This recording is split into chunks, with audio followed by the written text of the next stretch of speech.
What's up, everybody? Welcome to another exciting edition of This Week in Madden, show number 85. That's Ocho Cinco in Spanish. Yes, it is. If you didn't know. As always, joined by my co-host, Mr. S. Gibbs. We are back here. S. Gibbs, just bring it in. Bring it in for the real thing. Because we have some big games tonight. We got lots of tips coming up right now. We got your mailbag questions you've been asking all week long. I have a big match tonight. And it spans back many, many seasons ago, so if you are new to This Week in Madden, what you must know is Wolfman once came on the Game of the Week, and there was a shutout that happened that night. Yeah. But he was shut out, not Z Farrells. And Wolf gives me a lot of garbage, says I duck games, says I won't play him. I invited him to a game last week. I saw that he was in the same lobby. Nope, nothing from Wolf. And apparently S. Gibbs has been training Wolfman to take me on the Game of the Week and hopefully not get just a field goal to break the shutout, but maybe even a touchdown. So I don't know anything about Wolfman's style game, but I know that I do have a big matchup against him tonight. I know that he knows what I like to do. So am I going to change things up and maybe go random? I'm not sure yet, but I just found out about that, so I'm taking on Wolf tonight. S. Gibbs will be locking up in the community as well in about an hour. But right now we got to get to your questions. We'll check out over on PlayStation 3. We have a nice tip. I think it's from the Broncos book. Yeah, there was a nice question. It was about running a Denver Broncos. This was a main topic for this week's show is, can you replicate running a Denver Broncos Peyton Manning style offensive attack in Madden NFL 13? And I think you kind of can, Farrells. I'm going to say that the Indianapolis playbook, in Madden 09, we had a scheme out back that was excellent.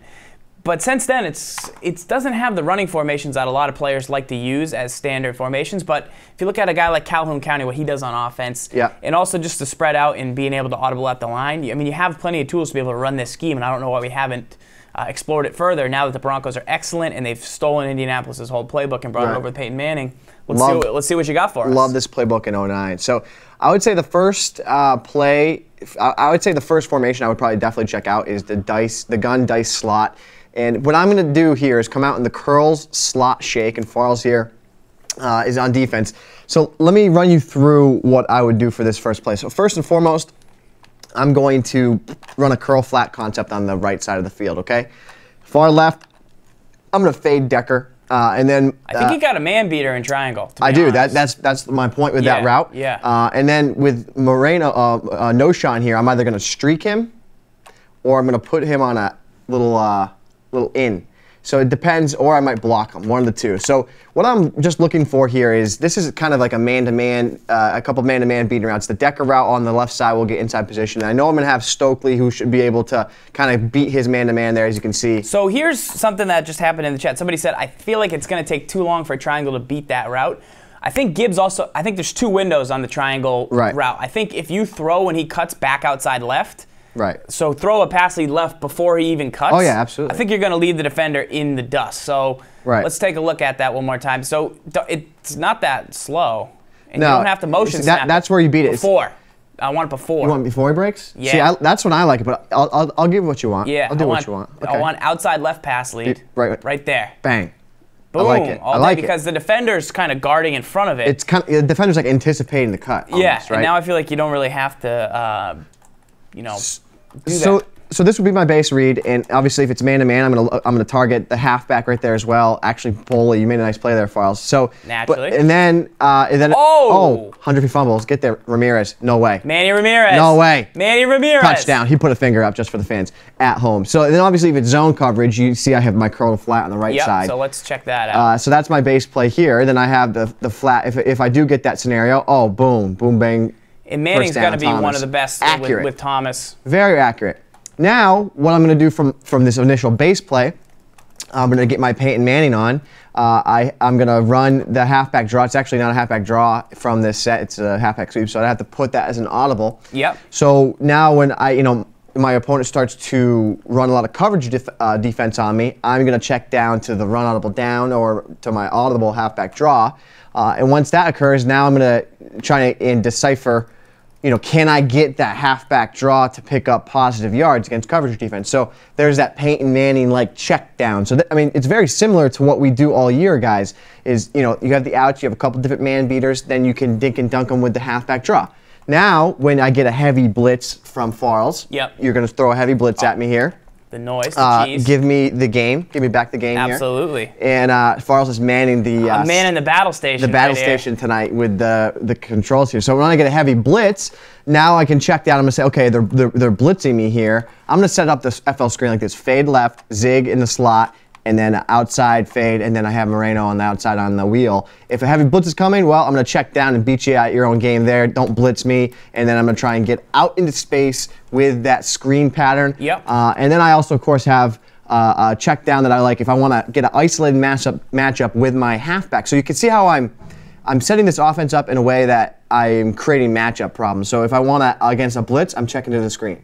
If I go against coverage defense, I'm going to go to the draw. Do you feel like people used to avoid the Indy playbook and avoid the Broncos playbook now because of the terminology that's used? Like the a dice? lot of this, Dice, yeah. I mean, a lot of the formations are similar. I mean, we've seen this formation before. It's nothing new. It's very similar to the fact it's the Giants gun doubles week, pretty much. Correct. But do you feel like gun doubles week maybe puts more butts in the seats because the terminology is something you see in every single playbook, or I it's think just different? You know, I also think I also think that it can have the reverse effect that.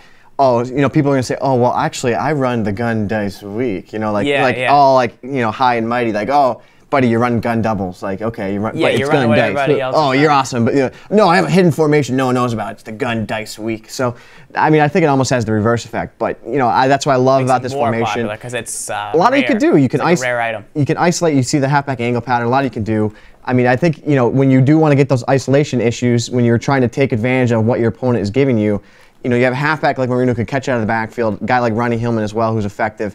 And then, of course, you have a play that if you want to attack downfield, I love this play. This was, boys and girls, if you want to go back and reminisce about one of the best base plays in the history of Madden, go put in Madden 09 and call wide receiver drag. This is one of the best plays of all time, Madden 09 style. I like this play because it gives you the ability to check down and definitely attack the deep part of the field. If they're playing like a zone, some type of zone coverage, like a cover 2, cover 3, you can really hit them deep with that deep post. So this formation has a lot of things you can do with it. I think you can definitely run a Peyton Manning style offense, make your reads, make your check downs, call the right play, and you'll be putting up points on the board. So a nice couple formations there from S. Gibbs with a Broncos style scheme. And let's take a look at our first mailbag question tonight. A reminder that the wild card offense, this is actually an announcement. We actually have an announcement. Yeah? Really? Yeah, I am 99% sure that for Winner's Kit people, right now, if you purchased a Winner's Kit at the start of the season, the wild card offense, which is the Detroit playbook, it's going to replace the gun-heavy Panther that was patched. It's going to solve all your problems in the short yardage area. That book right now is unlocked and available for you to check out. And if you pre-ordered it, like we had been talking about on last week's show and the show before that, it's also ready to go. So if you want to go check it out, just go to madtips.com. It's the wildcard offense. You can buy it right now. And it's something that we're proud of. We've been using it the last 2 weeks. We were combined 4-0 with it last week on the show. A couple people were asking just now, why is Z Falls clean shaven and why is S Gibbs got an Al Borland tool time beard? If you like the beard, let me get a 1. If you like the awesome clean shaven, give me a 2. I kind of look like Al Borland with the shirt and with the beard, sort of, from Tool Time, Home Improvement. But there's a reason for it, guys. If you haven't heard, the New England Patriots. People dig the clean shave. New England Patriots might have clinched playoff berth a couple weeks ago. So this is a playoff beard for the New England Patriots. I'm growing it. Last year I made a mistake. I shaved this part right here, and I shaved underneath. I don't know. So, Pats made it to the Super Bowl. I don't know. Yeah, but they didn't win. They didn't? No, they didn't. They lost to the Giants. I get it. And I'm putting it on me. They lost because I didn't have a correct playoff beard. So this year, because Mario Manning would have been making that catch on the sideline, and he would have been like, who the heck is the guy with the mustache drop the ball? Yeah. Pats lock up. That might have been the factor. But instead, he's like, that guy's got a clean lip, and I'm catching this. I can't tell you right now. I think this is like week 2 or 3, going on week 3. I don't know. It's so itchy. Like, you lay down at night, you're gonna have a great night's sleep, and you just can't. Have bugs in the thing. You just can't. So I don't know. I'm getting a lot of good clean shaven. People are saying I look young, rejuvenated, fresh. Yeah. Hits in a Vic jersey. Yeah. Pretty much. You feel good in that? You feel good in that in your arch rival? Yeah, they're 3-9, 4-9. Good. So that's how I feel pretty solid. Yeah. All right, let's take a look at the next mailbag question. I do look tough. Thank you, Buffalo Rob. Good one from X to the Crib. He wants to know, guys, what's up? Just wondering if you have any tips on how to lab effectively and work on user skills. Do y'all lab? You all do it with each other because we lab together, so that's what he's saying. But Right. how would he do it against the computer? So obviously you want to go with two controllers. if you can. to lab.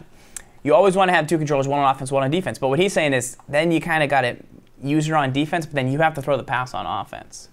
Yeah, so this is my move. I'm not even joking you. This is how I do it. Let me move this here so you can see a little bit better. So I'll be on defense, right? Yep. So I'm setting my play up on defense. And let's say I do this, and then I put that down, and then I'm saying, okay, I want to set my play up. I want it like this. I want it like this. You can see it behind me here, probably, right? Yeah. Then what I do is I put back that controller down. I pick up the defensive stick, and I sit here like this, if you can see. So, and I'm like, okay, I want to work on my user over the middle of the field right there to X. So I put my pinky on the X. I'm not joking you. He's not kidding. And it's sad. I snap it, get in position, get legs, try and get there. And that I just do that. If I'm by myself, that's how I do it. Or another good one too is if you use one controller on purpose, control defense, pick one play for the computer to run, and then just use your guy deep, and then just see where the computer goes, and then just try and jump and make plays. Yeah, I have a theory as well. So if you just have one controller plugged in, what happens is you pick a play, right? So let's say we want to practice defending the route in bench. Yes. So everybody knows the tight route where you have like just basically an out break and quick to the corner. It gets up to beat man-to-man. You want to kind of work on that. So let me see if I got anything out of bunch. So say you wanted to do this type of route. What you do here is you pick a play on defense. The computer's going to keep just running these plays. They're going to keep throw running, to the same guy, right? And they're going to throw to the same guy if you have certain guys covered. So if you were to put a yellow zone right over the middle of the field where those two routes break, the computer's going to never throw it there. And then he's going to wait, and then all of a sudden he'll throw to X, and then you get that shot at user. So you kind of want to make the computer like throw to a certain area on the field. Because the computer will do the same thing every time if you give it the same exact look every time. Right. And you'll start to see, like, when we're setting up a blitz, we'll practice. Also, if you just hike the ball, the computer will throw it if you don't move the controller with the second thing. I don't think so. You don't think so? No, look. Watch. It used to. It used to? It used to back in the day. You also used to have like a 7-second delay. So a big thing I used to do back in the day, I'm hoping that it eventually gets back in the game, where you would set up a play, you'd have 7 seconds, and then the computer would snap it.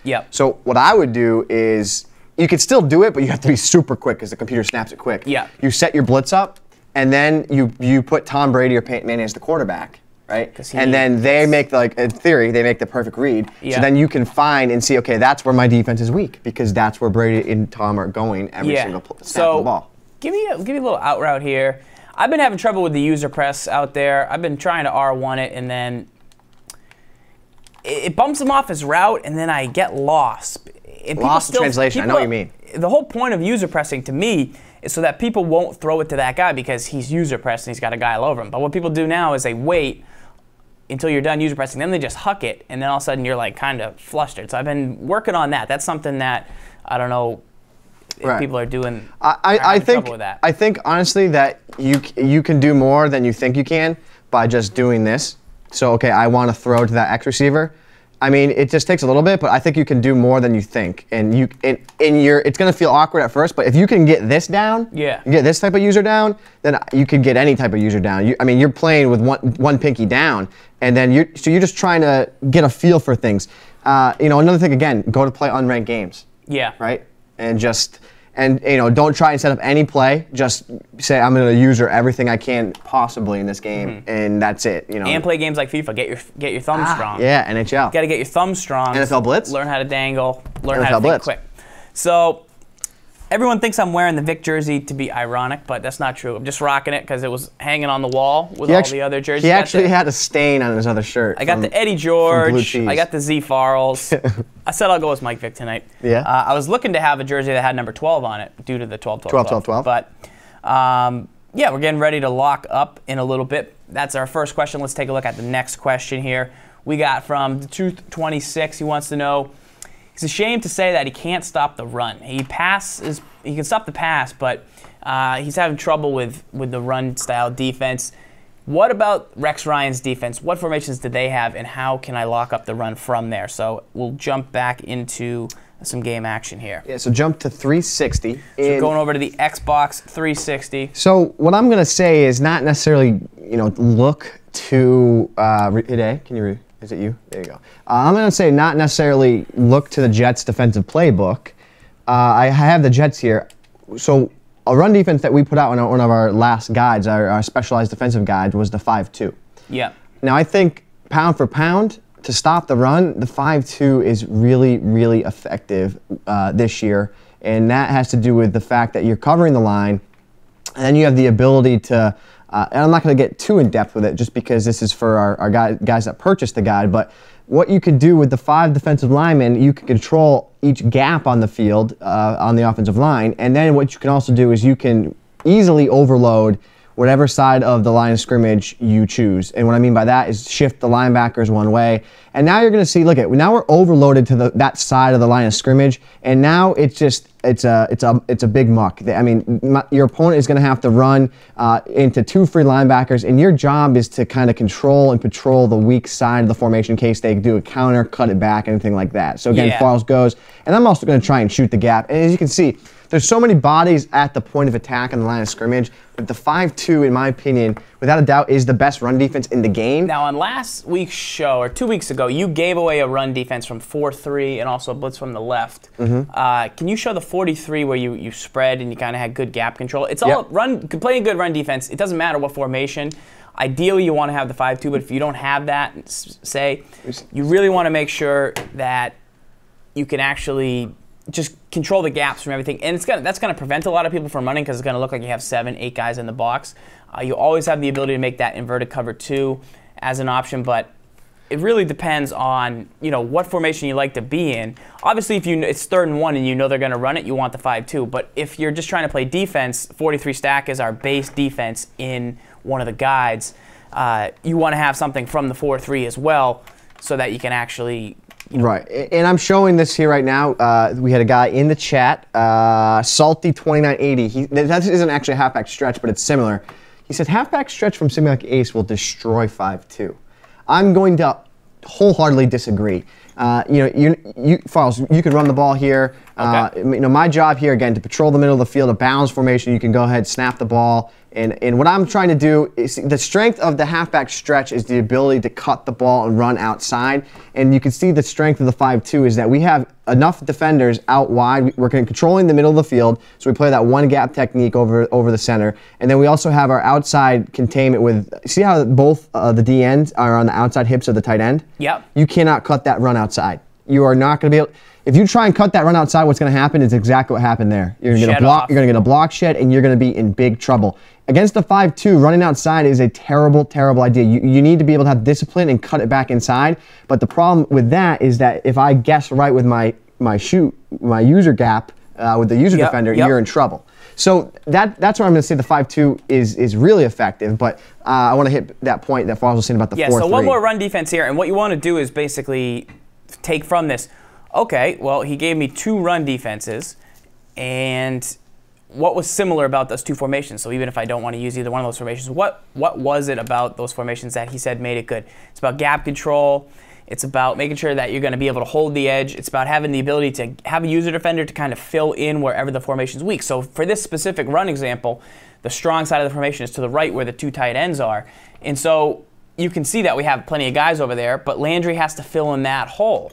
He can either fill in, one to the right, but you got to worry about counters. You do have a guy on the back edge, but you need to be that last guy who's gonna seal that. We got chased down from the backside there, but you need to look at where your defense is weak. And so, what are you doing exactly here? So my thought is my defense is for in terms of the run is weak on the left side. I actually don't want Cromartie. I'd rather Cromartie a little bit wider there. Yeah, to play the edge a little bit. So what I'm thinking here is if there's any type of run that's going to come to the left, like a counter or even like an ISO, I want to shoot right through this gap. And as you saw in that run there, if it's like a power O or something along those lines, I can shoot through that gap at the right time. and I'll have the ability to try and make a play on the ball carrier on the backside. So here it is again. So Farrell's snap goes, and see how that space opens up, and then that allows me to fire through. So what's your run audible down? Is it a power O? Oh. Or flip it. So that's actually a good point. So you flipped it. Now what do you do? Well, I would now do this. Now I would run like this on this side. So Farrell's now goes, snap of the ball. See, so I didn't have that lane, so it's important to see what I did there. I want to go back and show you. The lane didn't open up, and I didn't hit it quick enough. I didn't hit the hole quick enough there. So watch what I did with my user defender. Instead of going through that hole and getting caught in the muck and not having been able to make a play on the ball, on this guy right here, I am 37. So I scrape. I'm scraping. I'm trying to get to the outside edge so that, and I actually got picked up by John Kuhn there, but I'm trying to get to the outside edge so that if something like this does happen with a broken where the tackle, tackle's broken, then I can try and clean it up. So that's the idea. I like 4-3 stack if you're not using a book that has 5-2. There's only a couple books in the game that have 5-2. So I think 4-3 stack does a nice job kind of replicating what the 5-2 does. And again, I should have had Cromartie out wide there. Run that one more time. So I should have Cromartie a little bit wider there. So snap of the ball, Farrell's goes. I'm going to get wide. And that moving Cromartie out made all the difference in the world in that run play. So there's some keys there to help stop the run. And stopping the run's frustrating because if you don't have the tendencies down, even sometimes I'll be in a pass play and I think he's going to run. I know where to set, or know just how to shift the linebackers. Usually, you don't really want to do that unless you're blitzing, but just filling in and looking, okay, I think I'm weak left here because of where the guys are slotted is super important to understand. If you want to play in the game of the week later, guys, you want to join the community. If you're on PS3, the community name is Madden Tips, all one word, capital M, capital T. And the password, I believe, is Boston. And if you're on Xbox, the password is Madden space tips space dot space COM. And that's on Xbox, and the password is Prima Games. Boom.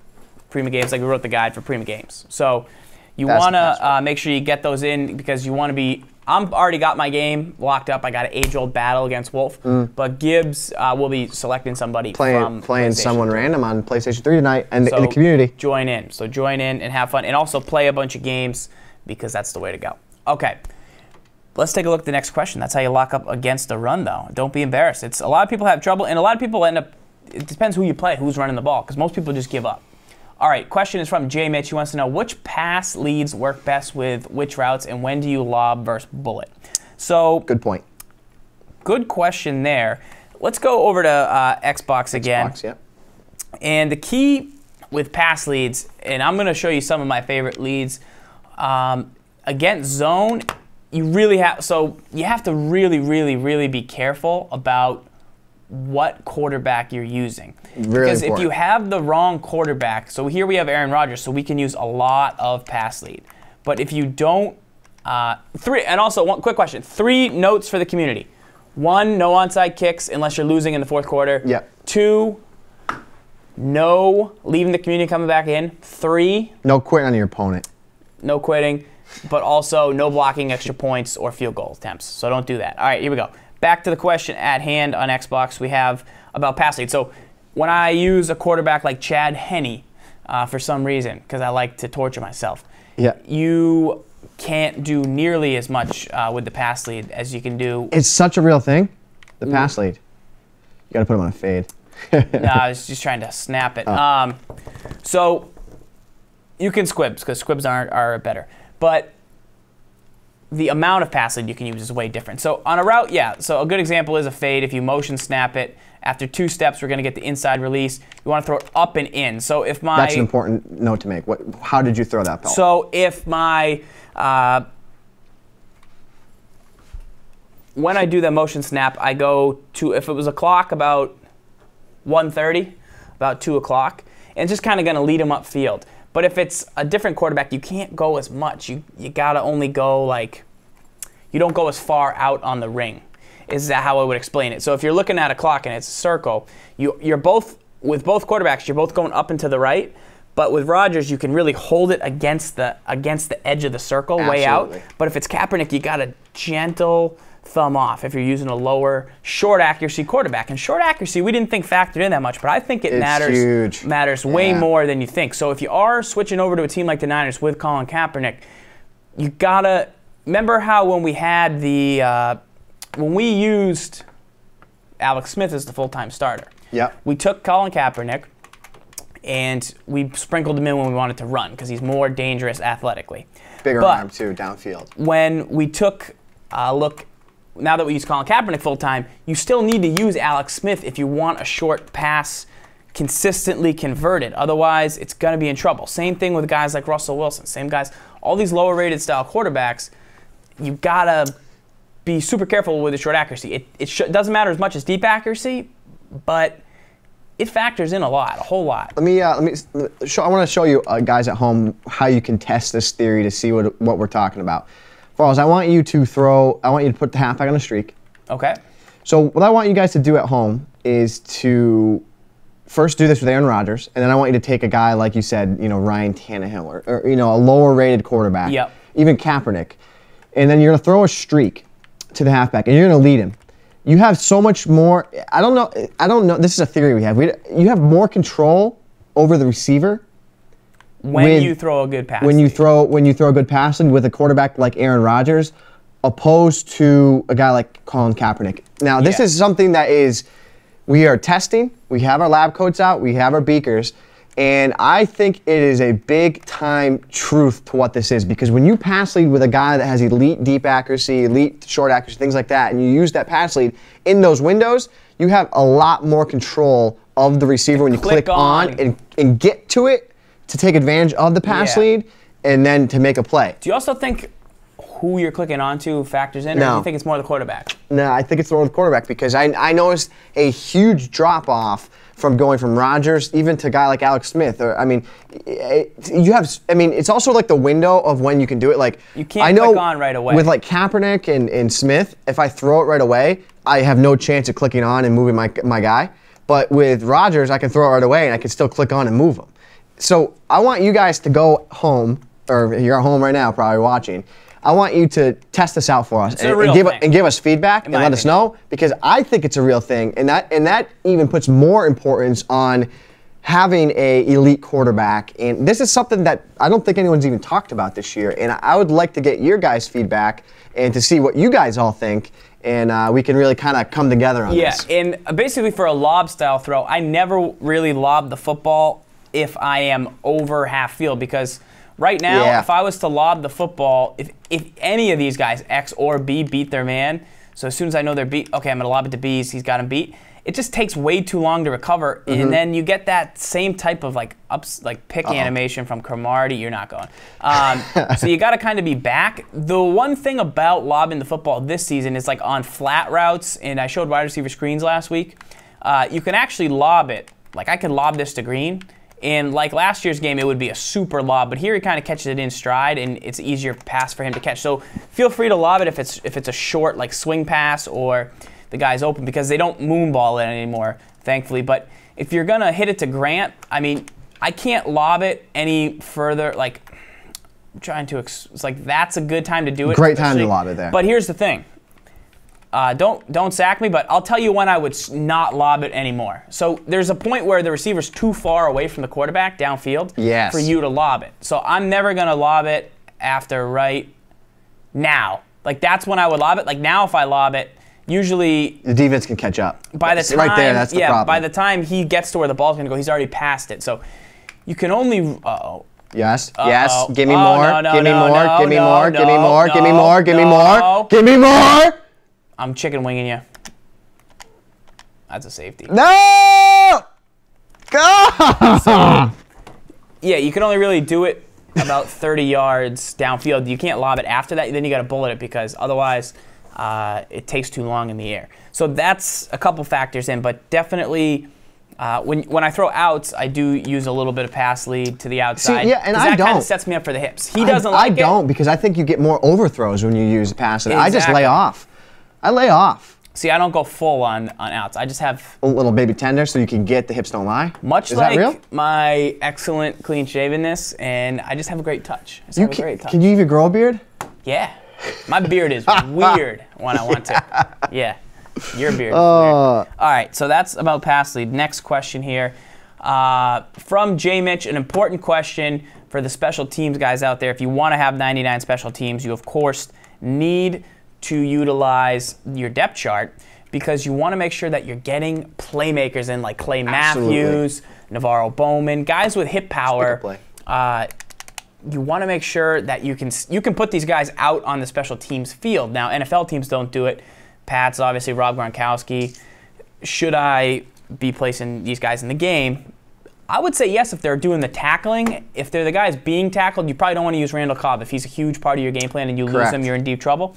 You don't want to use... And I don't think Cobb, as crazy as it sounds, he's not that big of a threat in the kick return game, in my humble opinion.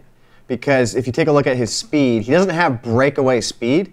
He's got crazy agility and acceleration, but he doesn't have that speed. Oh, the password is Madden for PS3. Oh, password's Madden? Password's Madden. Yeah, that was changed. Yep. Because you had to keep it fresh. Yeah. So, had to keep it protected. Yeah, absolutely. Couple of jokers. So let me show you guys. This is a really important question, and I wrote a post on MaddenTips.com a couple weeks ago about having the should you use your stars on special teams, aka Rob Gronkowski breaking his arm on a kick return duty in a blowout. So how can we do that, and how can we utilize that in Madden? Well, what I look for is on kickoffs. I want to have my biggest, baddest hit power machines on the field. And to get them in the correct position on kickoffs, you want them at your backup linebacker position. So if you take a look at linebacker, let's go over to hit power. And obviously you know who's going to be the guy there. You know who's going to be. You know it's going to be Clay. So you got Clay with 95, Bishop with 91, and then who else do we have that could make some plays out there for us? It looks like just those two. Then Nick Perry is pretty good. And then in the secondary, I know we have Burnett. Who can lay it down. So let's take a look at his hip power. 87 is pretty good for a safety. McMillan, 83. That's surprising. And the thing I love about McMillan is the following. He's got 83 hip power, but man, he's got some wheels on top of wheels on top of wheels. And if he gets hurt, hit sticking somebody, it's okay because he's not your main starter. Correct. So what I recommend doing, if this is what I do, and I will tell you, it's bitten me a couple times in the past. What you want to do. So say, for example, you're going to start Clay Matthews. He's your starting outside linebacker. What you would do is put Clay Matthews as the backup left outside linebacker. Then you're going to go to the other spot and put Bishop as the backup right outside linebacker. And then you go to your safety positions and you would put, you'd put Burnett as the backup. Strong safety, and McMillan as the backup free safety. So those are the key positions you want to key in on because they get you to the tender area of the field where you can go down and make a play. So now, Farles goes to kick return, whatever. I'm going to kick my kickoff. This is my new way I kick off now without the squibs. So what I do is squibs is no longer. I aim it all the way up. Wait. Why don't you squib anymore? Because it's not effective. So you made it was effective before? Yeah. Very effective. So what do you mean by that? I prevented my opponent from returning kicks, and I could recover. I felt I could get at least one every game. So you would say that it was unfair? Not unfair. So you were onside kicking? No, I was squibbing. Why don't you squib anymore? Because it's a chance to get the ball isn't there anymore. They pick it up every time at like the 45. But you don't do it anymore? Correct, because it's not. You used to do it? Yeah, because it wasn't to my advantage. Because it worked. Yeah. Thumbs up in my favor. S-squibs, I don't know. Thumbs up in my favor. S-squibs, I don't know. So I aim it all the way up. It's like why you do the short kick. Same thing. All the way up. No, me and you are not alike, my friend. Oh, please. Aim it left. Aim it left. And so what you want to look for here, all the way up, and aim it. So you go all the way left, and you can see where it stops. You want it somewhere in between, like halfway there. And then you want to kick it full power. As much as you can. This is his theory. I would say watch me in the game later. And look who I get. Look who I get coming down. I swing him out and let him just go. And what you saw there is you want to get him. I was scared. I was scared, I'll be honest. Here's what you want to do. You don't want to control Matthews unless you have a complete open lane. Because when you click on there, you get Matthews. That's why you put him there. So right here, I don't have a clean lane, especially if Farles cuts right. It's going to be really hard for me to use her. But a special trick is that if you click off, Clay Matthews becomes the computer, and the computer, as you know, is a heat-seeking missile. Well, Clay Matthews' computer is like Arnold Schwarzenegger Terminator. And look at Matthews. I almost got him around that guy. He was about to eat your lunch. Well, I was coming back. He was about to eat your lunch. So somebody in the chat, Buffalo Robert, mentioned you should kick it more towards the sideline, and just do that. But here's the reason I don't like to kick it too close to the sideline is because they can let it go, right? They can. Well, first, I mean, I'll kick it further. Yeah. You really can get that seal, and then it's to the 40. They usually get to about the 40-yard line. Too close? I kick it a little bit closer, so I don't kick it as deep, but when I kick it too close to the sideline, sometimes it just gets the insta-seal, and you don't even have to. That's a great kick. That's right where I want the ball. That's right where I want the ball, and I get Clay, and you messed it up. Kick it a little closer to the sideline. A little closer? Let me do it. I got you. So this is more how I kick. I actually go about there. It's too far. This controller had escape stink on it. Yeah? But what I do... Terrible kick. Terrible. Boop. But see, but you get good containment over there. What I also say you do this, though. Oh, you're doing my kicking technique now. Yeah. Say you do this. Yeah? Do you know how fast the kick meter is offline? Oh, you're good? You're real good at it. Do you people out there know how fast the kick meter offline is? Yeah, Double J just said it. It's ridiculous. Figure it out. I don't know. I didn't miss one. Another thing you guys want to do is if you have guys that kick off left like this, grab a tight end on the other side of the field and then sprint them over like this. So I do this. I do this with Bush, and then I click off. So I have an extra defender to block. But that's the problem. They get out to like the 40-yard line. That's why you don't want to. That's why you don't want to kick it there. Look, this is where you want to kick it. And where the beef of your hit stickers are is on the inside. So when they try and cut back, you want to kick it right here. Watch. I'm taking this is a phenomenal kick. Phenomenal kick. I got my boy Clay. Sprint. And you never know when Clay Matthews is going to play a hit stick. Mudbug Birch wants you to kick straight up all the way left and only pull back on the right stick. Don't do anything else. You got it, Mudbug. Just let go. You let go? I did. I let go. This is Mudbug. Mudbug Birch. One-time kid. Oh!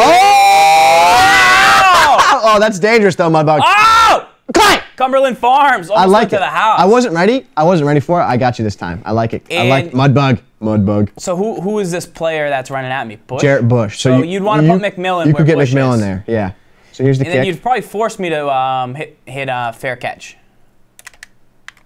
Or just go to the house. Dangerous. So that's why I don't like it, because I do like it. Trust me, that's terrifying. Watch. Let me get McMillan there. That is terrifying, but you have to be careful that... This is what we call going to extreme lengths to win ball games. Yeah, I mean, hey, you recover a kick, your chances of going up are insane. You know what has been happening a couple times is... And you can run out of bounds with a guy. That's true. My opponent has let the kick bounce, and it bounces into the end zone, and I'm running down, and I ended up picking it up for a touchdown. Yeah, you got to field almost every kick, because even if it's on the sideline, these balls can take some bounces that you got to be super careful. So we got to reset it. You'd have to reset it. Oh, it'll reset here. Oh, yeah. It'll reset here, I think, right? Maybe call a new kick return would be my guess. No, I think it would reset there. All right, let's try this one more time. So we're putting a fast guy in there. Now we should have McMillan in the game. Straight up, no boot. Straight up now, tell me. Get there. No, house now. But that's all you need? That's all you need. And it's real tender. So I like it as a mix-up. You want to be unpredictable sometimes doing this stuff because your opponent might figure out. What I'll do is I'll kick deep sometimes. Like a third of the time I just kick deep. And the reason of that is he's been used to kicking it short, so he's like getting his guys ready to run over there, then I kick it deep, and it's like 5 yards in the end zone, and he's just like, all right. He's just angry. Like, yeah, whatever. I'm not really emotionally ready to return this kick right now. So that's sometimes what I'll do. All right. Next question in the mailbag. We got it from Splashy Mick Splash. He wants to know, is slide protecting aggressive the same as spreading the offensive line? If not, what is slide protection aggressive used for, and would you recommend using it? So let's go back to Madden 12 for a second in our mind's eye. Do you want to use the PlayStation 3 Sure, console? Here you go. You want a controller? All right, so let's bop on over to the PlayStation 3. Here's offense. And the question is, obviously slide protecting left. You can see the animations. You can see those linemen move left. And at the snap, you'll really see them jump out to the left. And they all turn that direction. So that's an obvious thing. And then the other key thing is that on the right, you're going to see everybody block to the right. So it's super obvious as to what's happening. in Madden like 10 through 12, as soon as you could slide protect, pinching became super popular. Now when you pinch, you do down, down. And obviously you don't see the arc change very much. You don't actually see them compress. But when you snap it, this would always pick up pressure up the middle. People would try and bring pressure up the A gap back in the day, and that would pinch them, and then they'd fan out from there. But that was a great way to pick up pressure up the middle. And so you kind of think like, okay, I know what down does, it pinches, so what the heck does aggressive do? And it took a while to figure it out. So obviously when you aggressive, nothing changes. Correct. But what it is great for is it can actually help pick up pressure up the middle as well, similar to pinch, in my opinion. And I think you want to use it more this year than you ever have in the past. Absolutely. What do you think? I use aggressive this year more than any other slide protection because I think it does the best job, especially with how much A-gap people are running, and that's their focal point is, the aggressive line is what's going to pick that up. You could not even block a halfback, call aggressive line block, and you'll pick up A-gap pressure. Yep. So I would recommend not running aggressive line if you call play action. That is a whole other can of worms that you're going to cause problems for yourself. So avoid that there. Yeah. So I actually have a tip for you, and the tip is basically when we run a draw in this game, you can slide protect because a draw's protection is the same as a pass play because it's the same blocking because they're trying to fool. So any run play, you cannot use slide protection. Let me say that again one more time. Slide protection does not work on run plays. Doesn't. In my opinion. But we've done tests. If you see on draws, it's the same. So if I slide protect left on a draw, you see the same art happen on the screen from those. So I can pinch. You can aggressive on a draw. They're going to attack upfield a little bit, and you see they kind of get going forward. And that's a nice little tip that Z Farrell's holiday tip for you gentlemen out there. Yeah? Yeah, you want to kind of, you can aggressive, but I'm saying test out what happens in the draw because it's more obvious as to what actually happens when you run the ball because you can actually see where the guys go. So using the draw to help figure out, okay, what is actually happening when I aggressive the line. So that's what I would do. And another question that spawns from this, that was a mailbag question from Andre. He wanted to know, he's been running the defensive specialized guide. I think he's been getting a lot of wins and a lot of sacks with the defensive tackle, as that's one of the focal points of our scheme, bringing pressure up the A-gap. He wants to know, is it cheap? Is it be considered a nano? Also, what is a nano? I think that the Madden community, we need to define what a nano blitz is. Now, a lot of people will say this is a nano or this is the best nano ever. It's not real. It's just a blitz. A nano refers back to old Madden, PS2 days, where you could... PS days. PS original. PS original. PS original. Where if you snapped the ball, you were sacked before you could do anything. You couldn't make an adjustment. You could not slide protect back in old Madden. This is the best way I can describe it is think of when you you kick a field goal. Yeah. You can't do anything to stop someone from getting in. Correct? Yeah.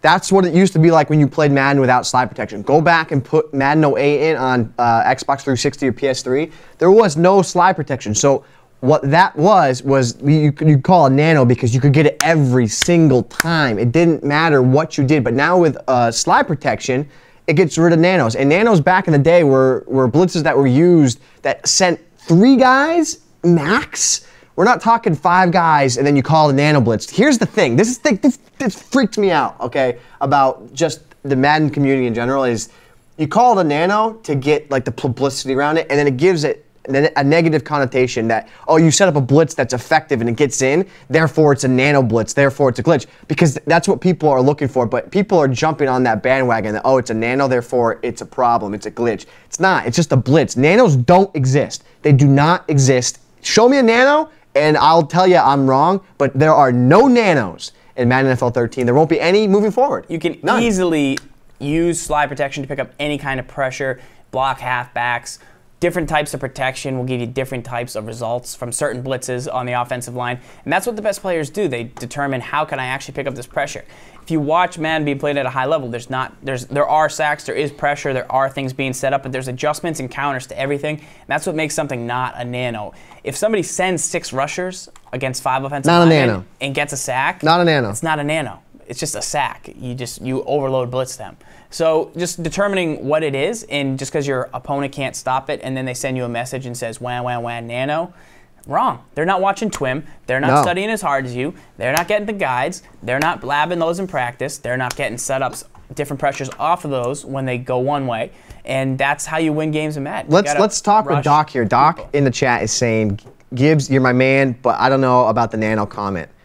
Tell me why I'm wrong. Tell me why I'm wrong, and we can talk it out, because nanos don't exist. It's a word that has branched from Madden generation to Madden generation. It was a term, a blitz that was used just to identify that this blitz couldn't be stopped. I know a man who had a nano once. Yes, it was pretty awesome. You want a nano? Okay, go Madden 08. I'm telling you right now, Madden 08 on PlayStation 3 or Xbox 360, Xbox 360 preferably.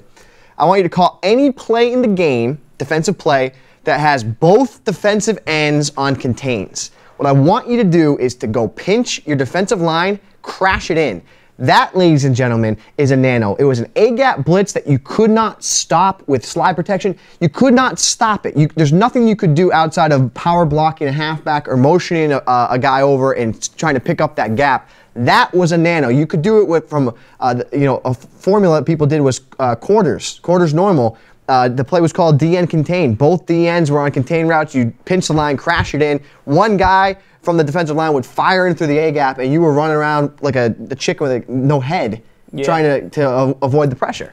That was a nano. Does that exist now? No. Back in the day before online, when you'd go to a tournament, so you go to a tournament like Madden 02, I've heard stories shared with us, and they've been great, and they would say people would bust out this blitz all of a sudden, and you'd snap the ball, and you just get sacked. Instantly. Like, okay, now I have to go down. I remember he told me that he had to go down to single back big, a grown man's formation. And just run the ball, because that's all you can do is hand off. And that's something that doesn't exist with all the online play, with all the videos, with all that jazz. It's if you're an old school Madden player, you're just like kids. Kids and their nanos nowadays, they're a joke. Like, they don't know what nanos are really about. They're blitzes, and you can pick up anything, any of the pressure, any of the stuff that we sell can be countered, and that's the whole point of something. Otherwise, you're not playing Madden. You just log it in, and what's the point? So that's what it's all about. That's why we give you. You can bring it right. Then when they think you're bringing it right, bring it left. That's why we do it that way. So an example here. Let me show you something here. Show you a hot blitz. Oh, there's a hot blitz I just showed you right there. I just sent two guys free off the left edge from this formation, right?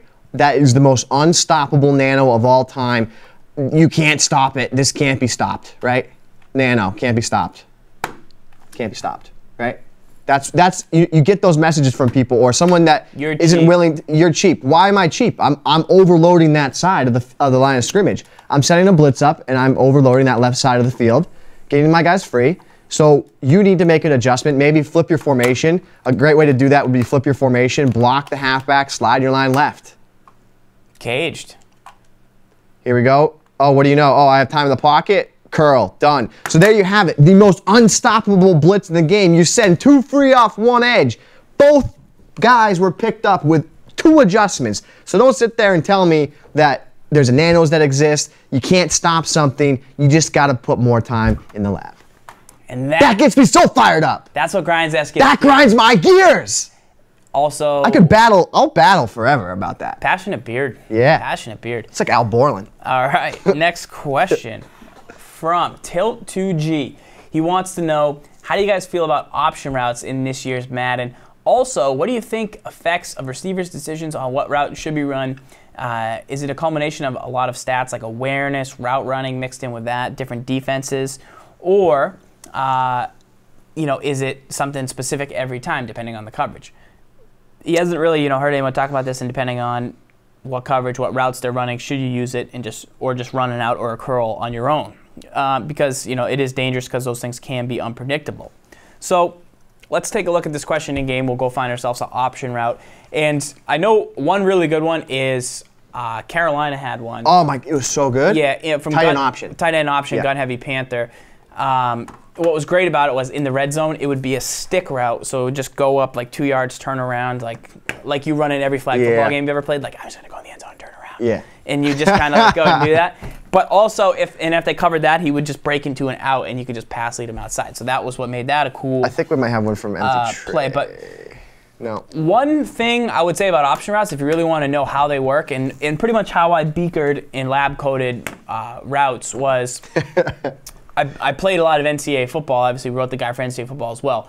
And the run and shoot offense, with all their plays, 60X, 60Z, go, all those style of plays, breaking down that scheme was based on the option concepts in this game. There was 3 different style of option plays. So got guides everywhere. When you run through that, if you want to go find an option style play here, I'll give you an example of one that we broke down in here. But yeah, it ended up being very nice to work with. So certain playbooks have more than others. And Gibbs, do you think awareness is important when you run them? So Stick has. Yeah, this is my favorite option route in the game. So when you're selected to play, the red, and the dots, the hashed lines are dots because they're optional. Yeah.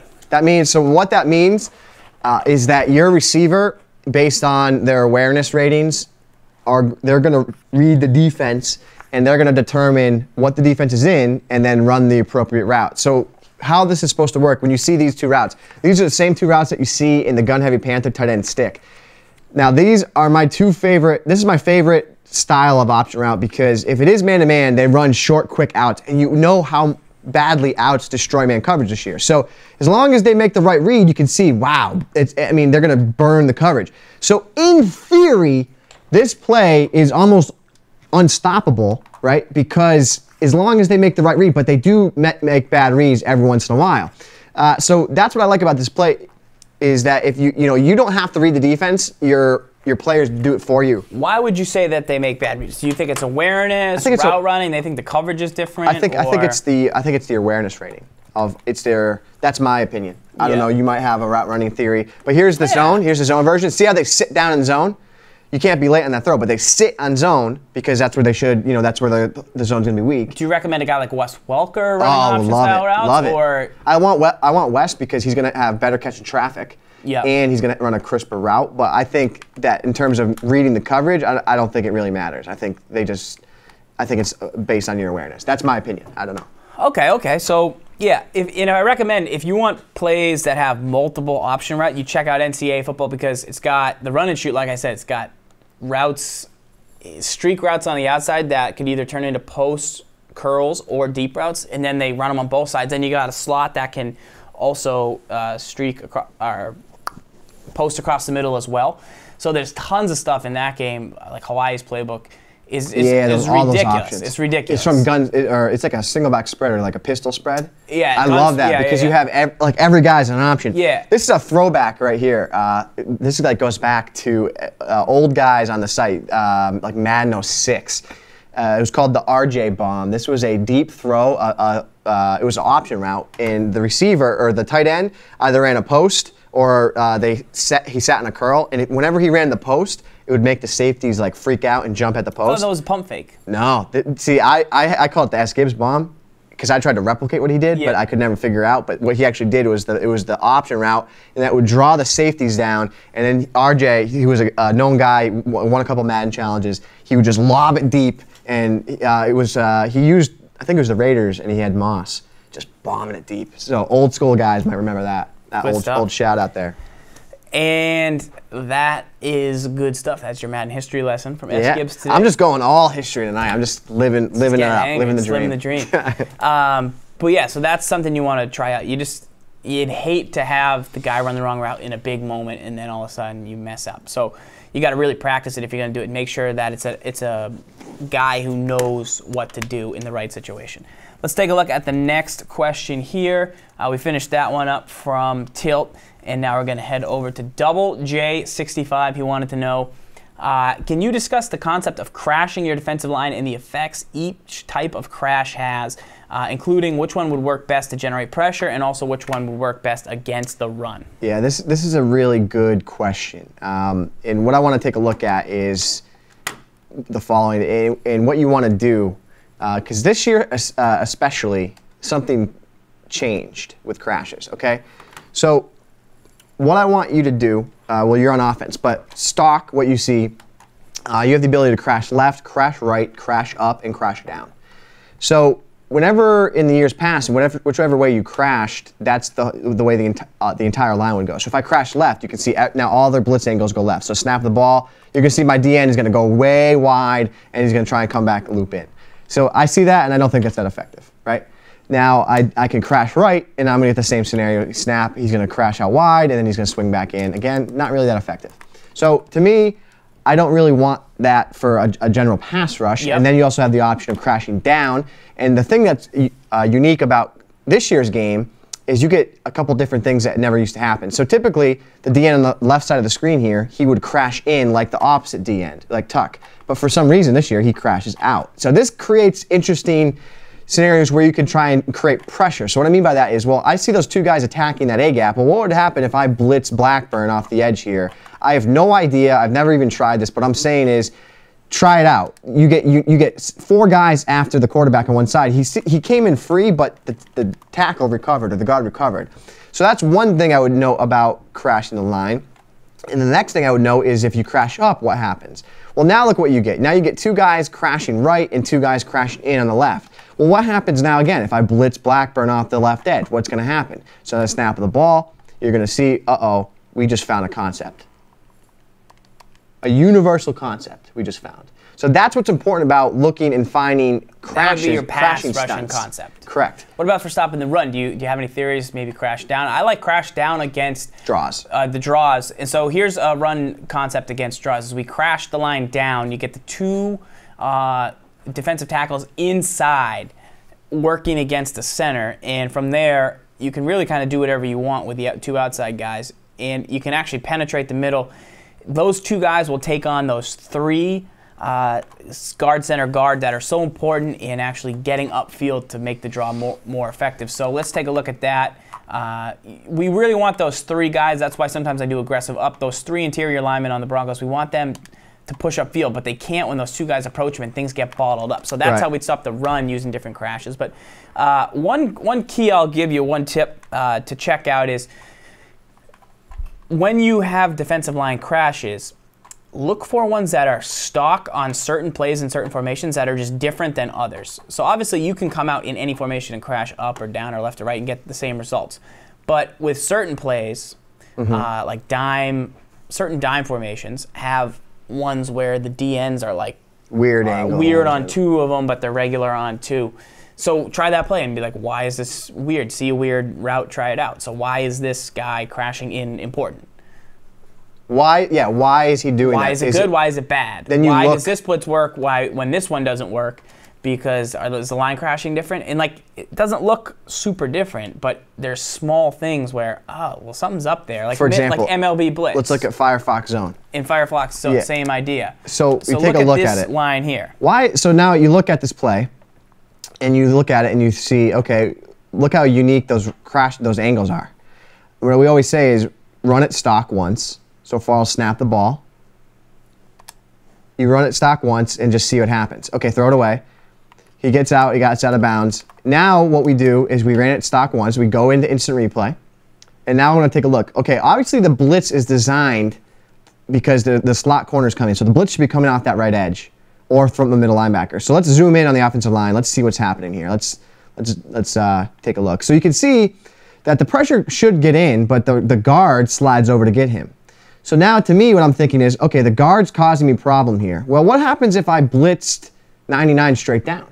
If I blitzed him straight down, shouldn't the guard go after that D tackle, right? And now if that happens, the center's going to take the middle linebacker.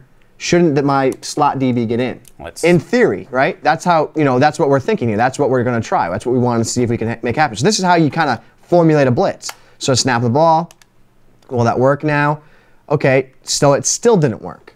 So now you just keep exploring. You keep seeing what was the problem. Let's go back and take a look. So did the guard now get occupied by that D tackle? He did. He did. So now the weak side guard, though, recovered. Yes. Which, that's a problem. So now the weak side, now how can I get rid of the weak side guard? Maybe if I blitz, I'm going to re-blitz that guy straight down. Yep. So let's try that. So re-blitz the D tackle, re-blitz Joseph. Now let's see. Let's see if we can get a guy in. I'm not sure. Maybe the tackle on the weak side will recover. Snap. So now the tackle does sprint over to recover, But you're seeing now what we have. Okay, now we have a situation what we want. Now we need to find a way that we're going to keep. I would put the linebacker over there with a shift, and then maybe a little something to get him. This is what I would do. Go ahead. Yeah, that should work. 2 free almost. That's what I would do. Yeah. That's just being an experienced guy, knowing that blitz was going to work. But that's what I would do. 2 guys free off 1 edge. But again, him and his beard are pretty proud of himself right there, doing that was going to work. I knew that was going to work as well. But that's the idea. You want to go in, look at plays. Don't just call a play and then say, oh, it didn't work. Go in and investigate, see why it didn't work, and then see if you can make it work. That's the idea. That's something to work with. Let's take a look at our next mailbag question. Reminder, if you purchased a winner's kit or you've already bought the wild card offense, it's available. Starter and tournament are both available right now. They should be unlocked on your account, so go check them out. They will solve your gun-heavy Panther woes. Now that that's been patched, we have a new offense for you to run. It's a full offensive scheme, but it just has some of that gun-heavy Pantherness to it, and it's included throughout the guide. So make sure you go check that out if you haven't. If not, go buy it now on MaddenTips.com. All right, next mailbag question. We are with Double J one more time. Ooh, let's go for Mr. Sandman.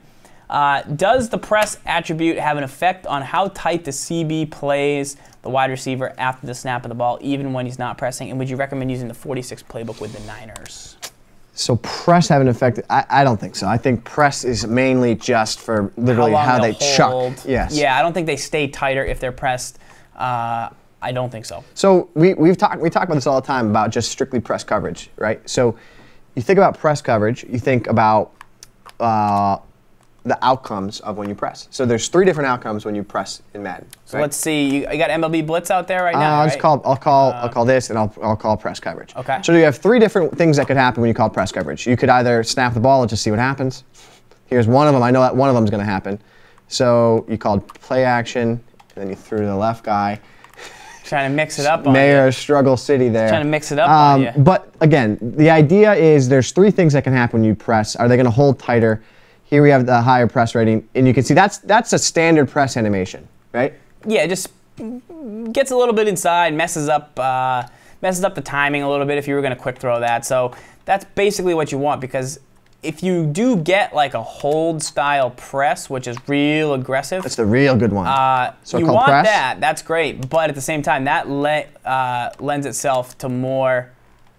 Let me try that one more time. That lends itself to more being beat downfield. So let's do this here on the right side. We got just put him on a streak. Thomas. That's a beat press. Here he fights, but then he beats press. So that's animation number 2. That's why you don't press from 2-man under, folks. That's animation number 2. Correct. So this is the second option. You get the first one that we showed, and now you have the second option, just getting smoked. So now you have that. Okay. Now let's get him to hold up. And this is where the press rating factors in. If you have Calvin Johnson, 99 release, Hakeem Nicks, 99 release. Who's that over there? Webster? He should be pretty good. Against a poor corner. That's the one we wanted, too. That's actually the one we wanted. But you still beat me there anyway. So that's the one we wanted in terms of the third option is they kind of hold them and struggle with them at the line of scrimmage. You'll see here a little bit longer. They do a little wrestling. So see how he really holds them? Some guys will hold them one more shake, too. Yeah. So that's a 1 shake hold. But you sometimes get 2. The little hand fighting going on there. And that's an option. So the rating more factors in that. If you put a terrible corner. Ratings do matter into that. They do. Like somebody on the Raiders against Calvin Johnson, they're going to get more of the beat press, the second one, versus the third one. If you put Nnamdi when he was in his prime against a receiver who doesn't have good beat press rating, like I think Kevin Walter or something like that, he's going to hold up more often than that. And that's going to throw all the timing off. So what I want to build on about what I was just mentioning there is if you think about when you call press coverage, last year we always pressed, and it was because of those. Always pressed in Madden 12. We did it because of we thought about the 3 scenarios. If I call press coverage, I'm either A, going to get a beat press animation, I'm either going to B, get the jostling one where he holds with the line of scrimmage really well, or C, I'm going to get the one where it's just like a normal press. So there's 3 possible outcomes. The 2 are in my favor, right? Yeah. So that means that there's a 66% chance with ratings factored in, with a chance of meatballs, a chance of raining meatballs, that I'm going to get an outcome that's in the favor of my defense. I take those odds with good press rating DBs. I'll take those odds all day. You think about that mathematically. That's a 2/3. 66%. Yeah, 2/3. Repeating, of course. Yes, repeating, of course. Pi 3.14 something. But you got to think about that. Be smart about it. Is that why you call press every time in Madden? Because those are only 3 outcomes. So do you want to stick to the math advantage in your favor for the defense? Bet you never thought of that. In theory. All right. Next question here. We got one from Double J. We'll go back.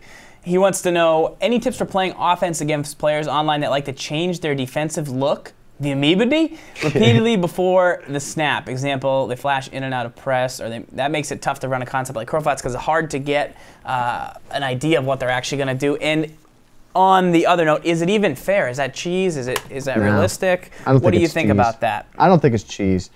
I don't really consider anything cheese, really. I mean, not even squibs? Maybe onside kicks is cheese. I think, you know what? Onside kicks, squibs, blocking squibs field. Now or squibs before? Squibs before. You're meaning that they're cheese? Yeah, they were, absolutely. Gouda. Definitely Gouda, maybe Swiss. Stinky Gouda-esque gift. I got to admit to it. So I think that things like that where you can't make adjustments. Quick question from Doc. Cheese. Doc's Yes, got a good Doc question. Didge. Doc, if you're in zone, right, like cover 3 and you press, the corners on the outside are in deep zones, so they don't actually press in they don't press and get one of those 3. They just come up. And the key with them coming up to the line of scrimmage and then it looks like man-to-man. So the reason that we baseline and press from all the guides and everything like that, the setups that we show you, the reason that that's so important is because it makes it all look the same. So they're not actually going to get up there and steer them and fight them and press them with cover 3, but see how on the right here, they're now up in the face. They start back naturally. They would start back naturally, but now they're up in there. See, they're not going to press at the snap. They're going to back off, but I don't know that they're going to back off. I'm not sure. Get big. Because anytime that they're up in the face, they could potentially press. So that's why you would press in zone. That's why we like it. And guys, I got to admit, okay. So I used to squib. I'm admitting now it might have been a cheese factor. I'm sorry. And I did it. I did it because it gave me an advantage, and I felt like that gave me the best chance to win. I'm sorry. I apologize. If jumping off a bridge gave you the best chance to win, would you do it? Am I gonna definitely win the game? Am I gonna die? I'm not gonna die. That's a yes. I'm not gonna die, right? You don't know. I'm gonna survive to live to play another game. Then I would do it. All right. So sidebar on that question, but the amoeba defense is what we were talking about. The question from Double J. The amoeba D. And I think that it's a poor tactic overall because here's the thing. Here's my idea behind this. Ready for a little riff? Eskid's got a whole rant. I want a little bit of a rant. If you're playing somebody, if you're a lower level guy, right, and you just don't do anything, you just call cover 3 every play. Yes. Because you call cover 3 because it looks like everyone's covered. You'll barely win 50% of your games. 20. You'll barely have a +1-to-1 kill to death ratio as I say. Yeah. But as soon as you say, well, I can call 2 plays and now I'm making some adjustments, even though you're not adjusting, you're just pushing the buttons randomly before the snap. When you play somebody who's terrible, they're like, whoa, what's this guy doing? What's this guy doing? And when you realize he's not doing anything, like he doesn't know, he has no idea what he's doing, that's an advantage to the offense. If you're a high-rated player, you'll be like, this guy's not doing anything. He's just adjusting. It's actually going to hurt him more than it's going to help him. But a bad player will be like, oh man, this guy's doing some crazy stuff. He must train. He must read MaddenTips.com. Yeah, buddy. Where we never say to do those things, but they're going to assume that you're doing more than you're doing. You're burning a calorie. You're trying something on defense. So at least that's more than just calling cover 3 and doing nothing. So I'll give you the effort of I didn't just call a play. I called 2 plays and do them back and forth. I'll give you the benefit of the doubt. That might get you to a 40% win percentage, up from 25. But if you don't know what you're doing, you're not doing it for a reason. We're not talking about the shake stuff here, which is no longer effective in Madden. Mm-hmm. We're just talking about calling random plays. That's going to work against garbage players who don't know what you're doing. But as soon as you get somebody who's like, wow, this guy's not doing anything, he's just audible and back and forth, it's not going to be a factor. So correct. Those players don't know any better. We'd like to teach them that by consistently setting up different types of pressures and base plays and using concepts and having an actual chess match, not only is it more fun, but it looks more realistic. It's just way better, and you can do a lot more from your defense than just calling 2 different plays and going back and forth, which is ineffective because you can't even audible that fast back and forth. So what's the point? But I guess it's better than doing nothing, but it's something, but you have no idea what you're doing. You're doing the concussion hand movement in Madden. I think that's what people are saying. You know, like if you get concussed in the game, you do this? Like you go to hot route and you're like, I had Ted Ginn get knocked out with a concussion for a whole game. You can't hot route. I had Kaepernick the other day. It's a bummer. I wasn't able to use him because he couldn't hot route. So basically what I'm saying is if he's going to audible here, it is kind of weird. Sometimes like you'll want to call a curl flats. You think you have the read, and right before the snap they bring him down, and you're like, did they audible to 2-man under, or did they just press and they're not going to get pinched and I can still do it? That's a good question. Some weird things will happen. Sometimes the weird things are going to happen in your opponent's favor. Sometimes they're going to happen in your favor. I'd say more often than not that you know what you're doing and they don't know what they're doing. It's going to eventually work out in your favor more. Because if you go, here's my thing. If you go and watch high-level Madden being played, you don't see people just randomly audibling back and forth from plays that they don't know. That would be my thought. Absolutely not. They don't go. They usually don't go rogue. I wouldn't worry too much about it. All right. From Cuckoo Kels, he wants to know, will A-Raj, his ratings drop after this past update? Other thing that's been affected is his speed. A lot of ratings are getting closer to other elite quarterbacks. He still has 88 deep accuracy, but is that enough to be a difference maker for other guys? Now, here's the thing with the Packers. They still have pretty good defense. It's not the best defense in the game, but it's still very good with Clay Matthews. Great corners. Nick Perry gives them that other dimension. A.J. Hawk can tackle. So that's one thing you got to like about the Packers over here on, we'll dig into Xbox. The thing with Aaron Rodgers is, you said it. I mean, he's still an elite quarterback. It's not like he was this much better than everybody else. He was so much better than everybody else that even though his ratings are now kind of regular, he's still ahead of the curve. So yeah, they've kind of 88 deep has definitely knocked him down quite a bit. That's a lot. I mean, that's 8 points from what he was in the beginning of the year, and his back too. But he's still got the THP, he's still got the short accuracy. Throwing the run, still 90. Now go back to his speed here. Did he lose something? Because maybe he hasn't been running quite as much. 80 speed? Was he higher? Nah, I think he was about 80. So he can still move a little bit. He can still truck, 35 truck. He still has great receivers. Obviously no halfback, but when you got Cobb in the jungle, you know what you're going to be getting. So they're still overall a really good balanced team. He's still very good. He's just not as elite as he once was.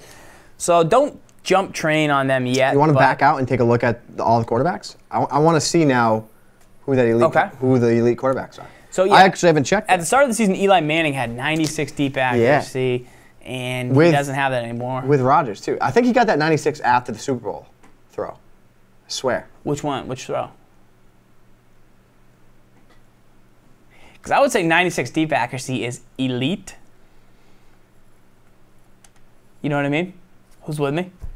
Anyways, yeah, that was a good throw. I actually just watched that today. It was the #1 play of all of 2012. They did the 12 best plays of 2012. And I swear to gosh, I was just watching the countdown, and I was like, play number 3, bicycle kick. Play number 2, something. That was like play #1 was the Manningham throw, and I was like, that's the #1 play? It's like, that was a great play, wasn't it? I was there. That was awesome. Giants won the Super Bowl. And I went away, I was just like happy. I was just like, yeah, my team's Super Bowl champs. I love it. I love it. I love it. All right, here we go. Back into the game. Let's check out the quarterback rating. So Aaron Rodgers is no longer got the deep accuracy. Still the best, but not what it was. That's unreal right there, though, is you see 2 rookies. That, to me, is bizarre. Here's the thing, though. Robert Griffin, they said they studied his offensive tape at Baylor, like similar to how they gave Cam Newton. Billy Volek. They gave Cam Newton good deep accuracy last year, and they did the same thing with Robert Griffin. Robert Griffin, he has not proven one bit that he doesn't deserve the rating that they gave him at the start of the year. Right. He has thrown the ball deep this season as well, I mean, as any quarterback in the league. Right.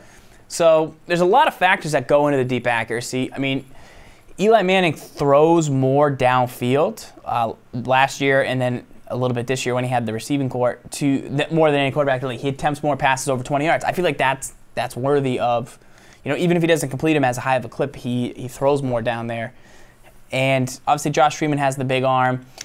I think my biggest issue, more so, is I mean, you see the separation with like Andy Dalton, 83 deep accuracy, and then you see a guy like Drew Brees, 83, or a guy like Peyton Manning, 84. You can just say it, Tom Brady. You can just say it. I know you're upset. Tom Brady's about that. He misses quite a bit of throws downfield. Is it because he's laying on his back? No. I'm not sure. Have you watched them play recently? I'm not sure. Did you watch Monday night? I'm not sure. I watched the first 10 minutes. Oh, so you watched until it was 21-0? Yep. Yeah, so that was good. That was a fun first quarter. That was awesome. How about this, S. Gibbs? What? How do you feel about this? What? Stirring the pot? What are you putting? Making some chili? You stirring the pot? You gonna churning butter? Churning butter? That's the Aaron Hernandez churning butter. That he put in some ingredients and then he made it rain out there. I saw that. That's all I needed to see. You see the Stephen Ridley kick the door down? Love it. Yeah, I heard that's a pretty good one.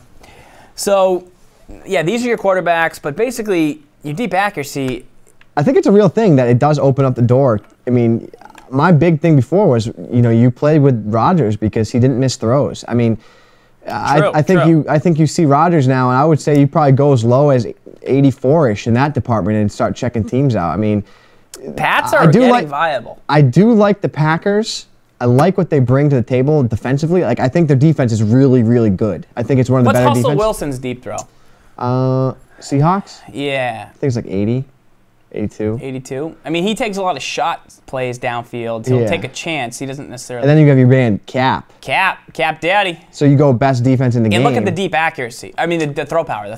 Because throw power factors a lot into deep accuracy even if you could throw downfield. Yeah, because it just factors in. It's how fast the ball gets there and everything. Like Joe Flacco, he's way better off than Alex Smith throwing downfield, in my opinion. He's got much more throw power. So there's that. Alex Smith took a mean. Did he take a hit on? No, he's got the same. I actually think you bring the Cowboys back in discussion as being a definite team that you would consider using. I think Romo now, yes, Romo had 90. Like, you've seen crazy drops. Romo had 90. He's at 82 now. I mean, now I stopped using the Cowboys for that one reason because there was such a big drop off. So I think that your teams for throwing wise open up now. So Tony Romo, super high throws to other team rating. Yeah. Just kidding. All right, it's 9:20. Really? Yeah, wow. That means we have to lock up in a few minutes. Let's run through these last questions, and then we'll get to the game of the week. If you're on PS3, get to the community to get a chance to take on S. Gibbs. Wolfman, sign into Xbox. I'm on S. Gibbs' name. Wolf. We'll play you there. Wolfman, it's on. It's on like Donkey Kong. All right, run through these questions. Let's run through them. Hit that one. Hit that one. Hit that one. So we only have one left anyway. What up, guys? And it's from my man, Sir Noble. Sir Noble. Who is the man. What up, guys? Based on my style of play, run first, pass second, is there any team you recommend other than Green Bay and San Francisco? Thanks. If you run first, I would recommend San Francisco. Texans, maybe. But otherwise, I would say Texans are a good option. Well, Vikings are a possibility. Titans are a possibility. If you're trying not to win, but like compete in a league and be a sleeper. My question behind it is Seahawks. My question behind it is are you looking to have a dominant, pound run game, like it's really important having an elite halfback, or are you looking to, like you're saying, run first, pass second because you want to rely on your defense to win your games? Because that's kind of a second part question there. Because if you want the latter of those two, I would say use the Niners. But if you want a dominant run game, I would say there's no better team than gotta be the Vikings. Peterson is nasty. Yeah, he's probably the best halfback in the game, agility and elusive-wise. I also really, really love the Raiders for running the ball. So, here's some good run teams would be the Texans, and their defense, although it wasn't good on Monday night, is pretty good. They just have a lot of guys, a lot of pulse, a lot of bodies you can just huck out there. Marshawn Lynch is getting some love. Marshawn Lynch really good for the Seahawks. I would skip over to Jags, but I would look at the Ravens, the Texans, and the Seahawks as three teams you want to definitely check out besides the Niners. You could really run effectively with the Raiders' backfield. You really can. Yeah, if you go the to Raiders got everything. Look at their actual team. So dig into that. And the Saints with Darren Sproles, I mean, they're a pass-heavy team first in people's minds, but he's legit. I went to the game, actually, I went to the Giants game on Sunday, and Dr. Sproles scored a touchdown against me. He is quick, and he takes a little bit of a beating. He got injured a couple times. It was pretty realistic, but what if you went? How about the Giants on Sunday? I don't care about the Giants. Did you watch it? No, I didn't watch the Giants play at all. I'm talking more about the Raiders. If you used them in a game. You know who might be a really good run first team? Who? The Giants with the rookie David Wilson. Yeah, he's played really well all year. He had an excellent game. You saw flashes of what can make him a great man back. Do you think he's going to get an update? I think he will. Do you know that he was the Special Teams Player of the Week? Yes. I don't know. Did you see any of his runbacks? No, I don't watch Giants highlights. I saw his speed. It was breathtaking. Was it? He did a backflip you want to get as well. this fake imaginary mic out of my mouth? Yes. Thanks. So, maybe David Wilson. I don't know. I'm sure his carry rating is. I'm telling you, if you want to really focused on. If you really want to run the ball effectively, check out the Raiders. Put Terrell Pryor at quarterback. He's 90 speed stats for a really low-rated guy. 71 short, 73 mid, and 75 deep. Actually, that's really good for a 68 overall quarterback. And then look at the backfield that this team has. They have this guy, Jeremy Stewart. I thought it was Jonathan Stewart. I was like, did he get traded? But you have McFadden, Goodson, Jones. These are all guys. All three of these guys can touch the rock and make big plays. And let's not forget about their fullback, who is a monster. 90 speed, 6'3". You can use him, motion him out. He's got height. He's got speed. He can do it all. There's 4 guys that can carry the ball for the Raiders, and then the quarterback makes number 5. If you got all those guys in the field at the same time, craziness. That is a lot of dudes. So check out those teams for running the ball. Sir Noble, you are the man, my friend. All right, we're about to play the game of the week. Time to lock up. Lock up. Let's go. Time for the game of the week. Z Farrells against Wolfman. Wolfman's the Niners. Z Farrells is the Packers. On the other TV, we got S Gibbs taking on Gamer 12777, and it's going to be Packers on Packers. Gibbs, you know which Packers you are. The good Packers. Yes, I'll tell you in a second what color my Packers are. Cash Money Records, Z Farrell's skills here. Do I want volume? Can I get that? I like a little bit of volume when I play. I don't always like a little bit of volume, but when I do. All right. Yeah, no tech guy tonight. That's why Z Farrells is going all techie with his iPad. Oh, okay, doing short kickoffs. I see how it is. One problem. Oh, just got AJ hocked. What are you doing over there, kid? Trying to get things set up. Yeah? Going a little bit single back ace. Oh, you're playing Wolf. I forgot. Yeah. I want to watch your game. Stretch. Oh. Oh. Gibbs, pay attention to your game. Oh, yeah. All I want to do is watch your game. It's a problem.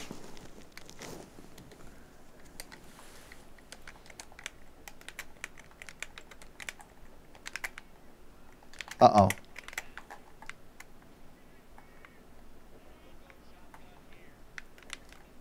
A little bit of lag here, gamer. How's your game? A little laggy. Yeah? Yep. A little bit of corn action. All I want to do is watch that game, and I can't, and I can't, and I just can't.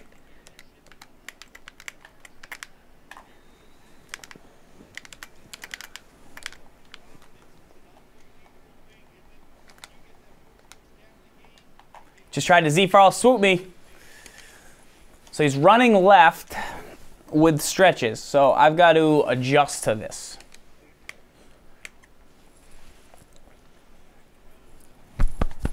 I need more so allowance. S Gibbs is taking on Gamer, and S Gibbs, what color are your jerseys? I'm green. S Gibbs is the dark Packers. His opponent is white. At Wolfman is the Niners. I am the other Packers in dark.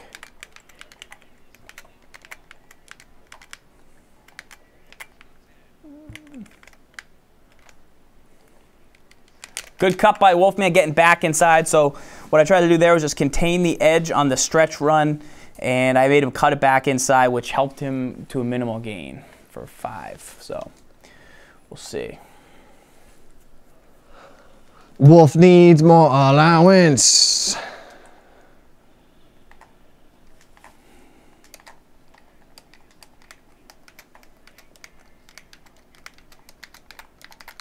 A little bit of lag.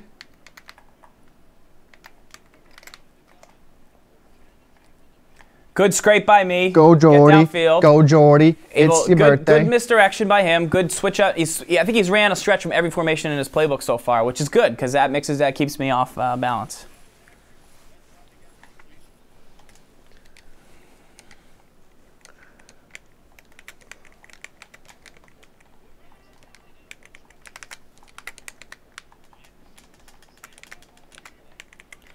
So I'm considering, I think there's either a screen pass here or a quick pass to the tight end, is my guess. Yep. Oh, wow. So I sniffed out the screen, and I get it to 4th and inches, and let's see if he's going to go for it or take the points. So I sensed the screen. I sensed something to the Jordy! tight end, and that's what happened. He's going to go for a field goal here. Who's hurt? No! In the chat, Boo Wolfman, you guys want to show. He's going to break the shutout on 4th and inches from his own 20. That is, and that's fine. That's fine because that means he's afraid. And, I mean, hey, we'll see. I mean, I'm the Green Packers. Maybe he has some defense that I don't know about yet, but to be the chip, you got to come right at him and just, nobody's expecting you to win, I don't think, too much. So you got to come right at me when you got me at 4th and inches. I'm just saying. Wow. Does that make sense? Balls, fighting words. It's like the face mask. Hey, he took the points. The shutout streak is over. Well, I got a holding penalty already, so there's that.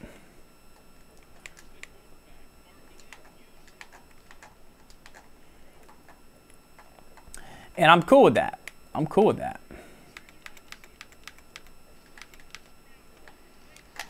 I need more allowance.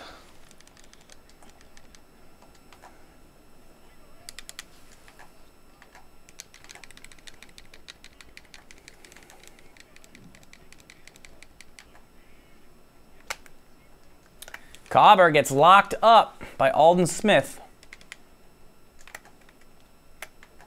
Can't get my hot routes in. I think I'm going to catch him, though. So here's what I believe he... Touchdown! Oh, what a snag by Randall Corn on the DOS Cobb.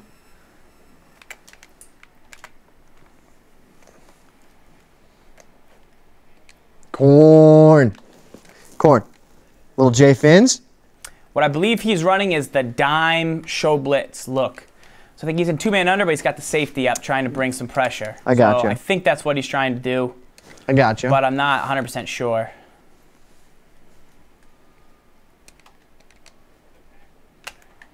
Why? Because I do. And I really got to make sure that I cover up, especially using Cobb, who does have good carry, but Whitner right there, those two safeties are just battering rams. And bad Gibbs. That's something you got to really be aware of at all times. Clay! AJ Hawk. I think I can get 2 yards here. Here I get the double team. Great cutback. Great cutback. I was just going for 2. I got the double team that I wanted, and that was my goal.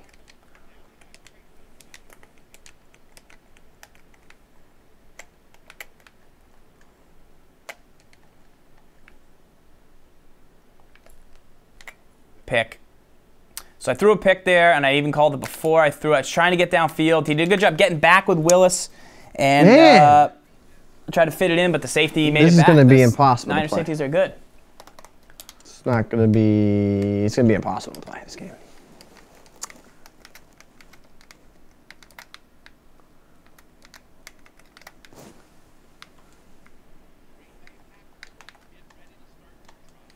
Good cut by Gore.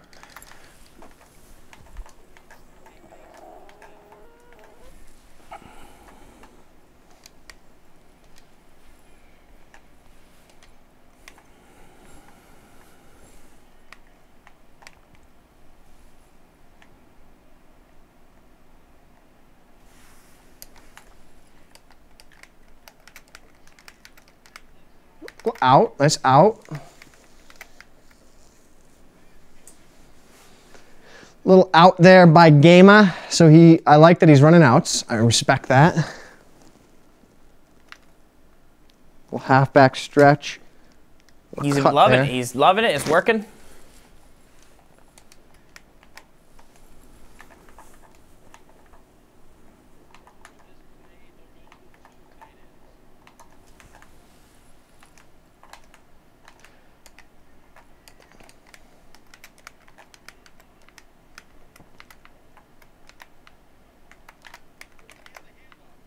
Brad Jones.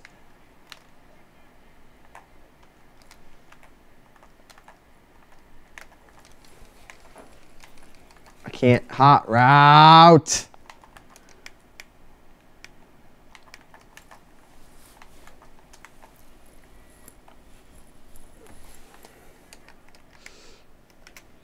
Oh, I can't. Ugh.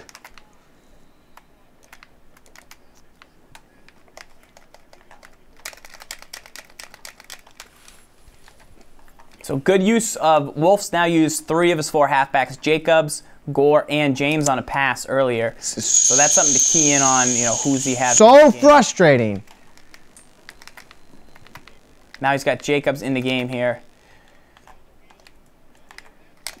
And that's what Jacobs can do for you.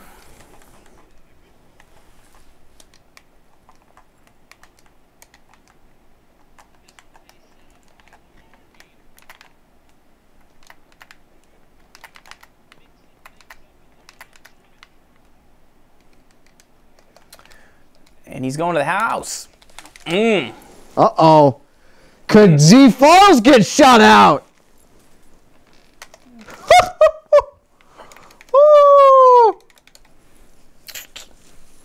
Reservation 6, Wolf man flex. Yeah, I'd keep getting physicsed. Not making plays that I need to be making.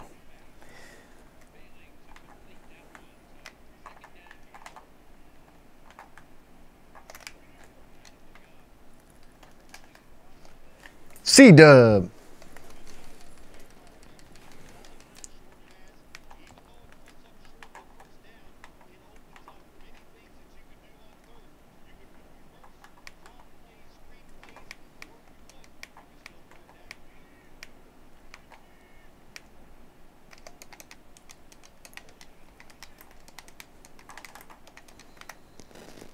Fourth quarter fouls.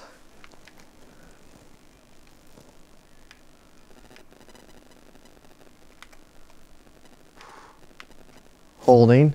Holding. Ooh. I think you're going to get a late hit. Yeah? Or a pass interference. On them? Yeah. Bad guys? Right. So he switched to cover 2 sink right there, which is a good call. Try and shut down the outs. So that is a good play by him.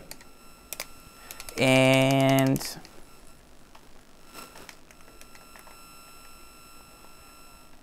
expect some pressure here.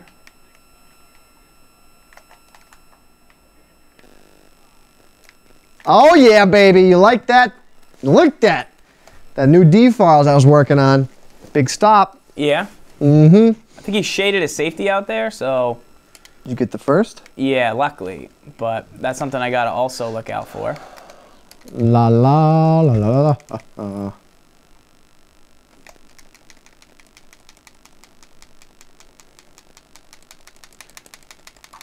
Time. Corn, corn, corn.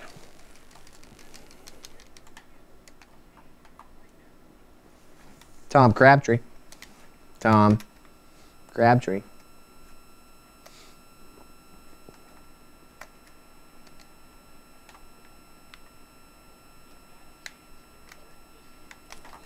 Oh, I ran right into the playmaker. Finley drops the ball. 3rd and 11. Finley. 3rd and 11. Wide Farles. open, buddy. Farles needs it here. Need a first.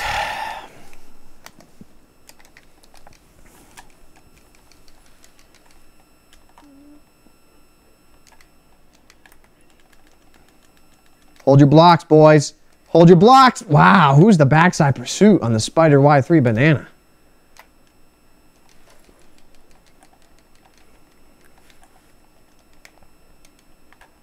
We're going over here. We're desperate.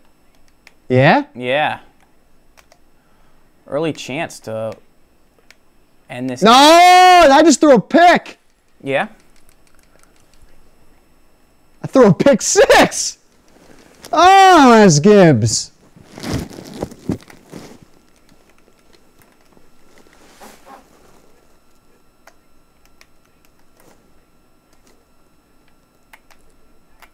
First down. Big play by Cobb. So I noticed he was using the safety there on the last play. I made that adjustment at the last second to audible to hit Cobb, and thankfully he hung on to it. So good play.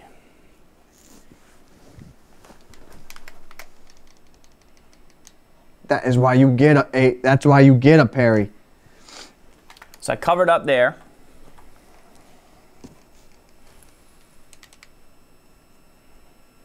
Z false. Z false.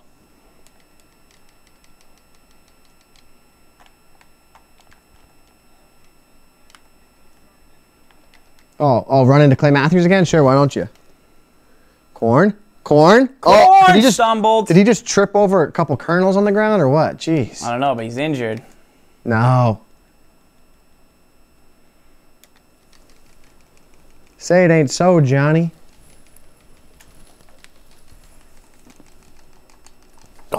Poor Corn. Corn?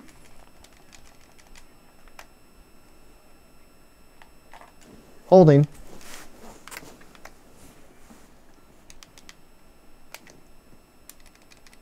Brian Baluga.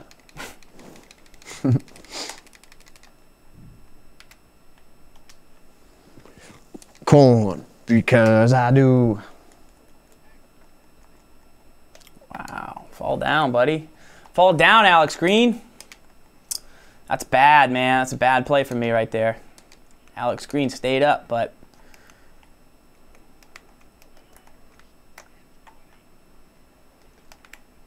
Oh, coach!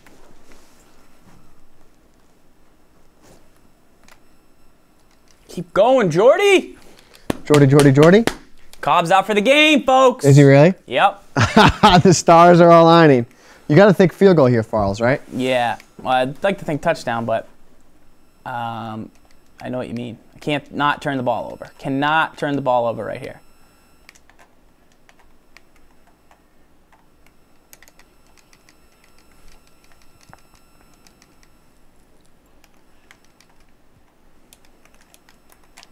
Rogers. Shorty, how you get so fly? Shorty, how you get so fly? James Jones, baby! What'd he do?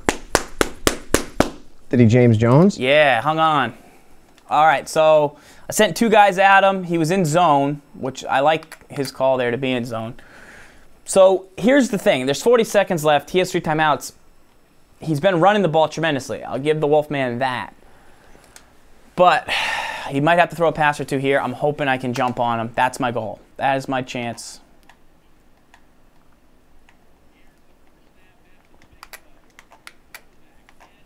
Let's go get him, boys. Clay, what do you say?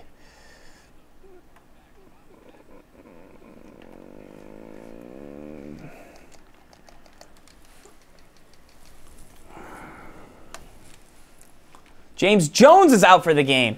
No, he's not. Yeah. I can't even hot route, dude. No? Too laggy? Yeah. I gotta get. Ugh. Like I can't. I don't know how I'm clicking on and making a play like that, but I can't even hot route. Frustrating. Come on.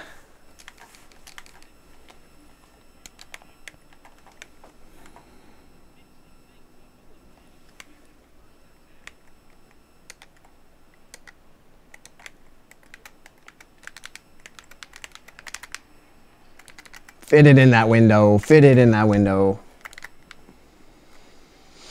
Why? Because I do.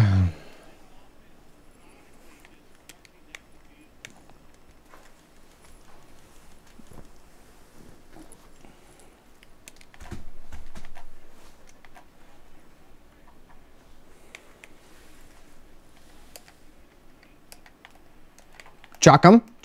Corn, holding, corn.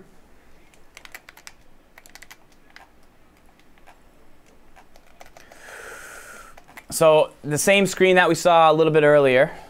Yeah.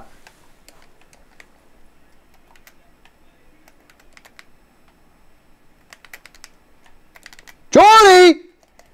For the bread. Jordy, for the bread. Jordy, for the bread. No! What'd you do? No. Touchdown before half? Out pattern, too. On an out, and I had deep zones. I had cover 4 deep zones. He beat you at your own game. And I couldn't click on and get there. I just couldn't click on. My guy got sucked into his blocker. Just couldn't get there? Just could not get there. Wow, that's unbelievable. That's horrible. That's Wolf. so bad by me. That's just, I had, I don't even know. Just got quick.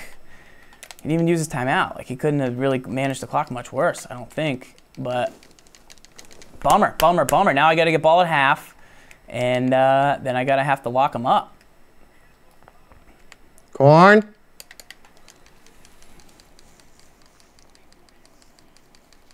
Wolf. Wolfman's been training since last He week. just, I imagine he's been training just like to the Rocky music. Draw City, no. I got a chance. Coach! I got a chance. Coach! Oh! Had a chance. Oh, I had a real chance right there. And so I'm gonna have to get aggressive to stop his run game now. I mean, his run game hasn't killed me, but it's definitely just effective, and I just gotta focus more on it. But Jordy Nelson just fumbled. That's the game. Dang! That's why you sub in your guys at those positions, because they get free fumbles. Jordy Nelson should never be back there. Who did he just fumble at you with? Brock, I think. I don't know. Bummer. Gotta get tough right here. Gotta lock up. Is Gamer wasting clock, or is he waiting for me to show my play?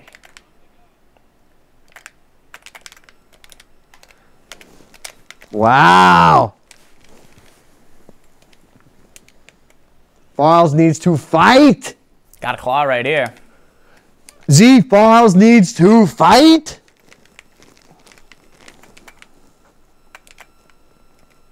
Shoot the gap. Frank.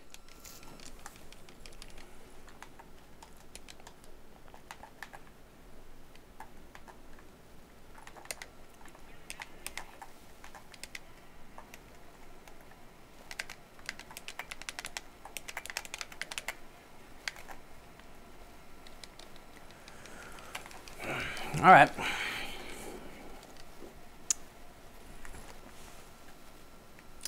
That's so bad on the Tackle that, man.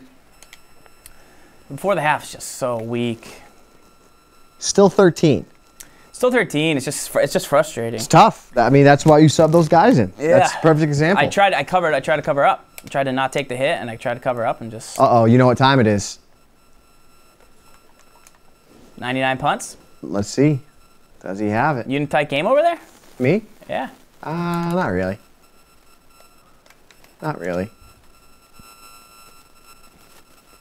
Hawk.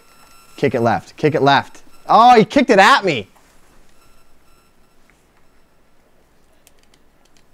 Hawk! Don't kick it to AJ Hawk will return it on you. You've never seen anyone miss a field goal on TWIM? Did you not watch last year, me for the win against Farles, Giants, Patriots? Rematch of the century?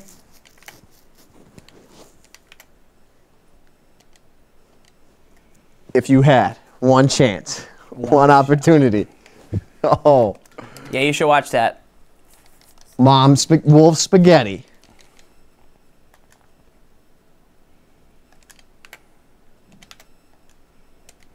Oh, you better lose yourself in the music.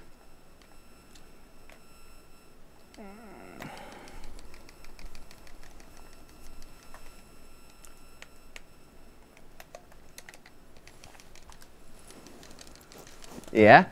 Come on, Farles. I need you. Z Farles, the comeback kid.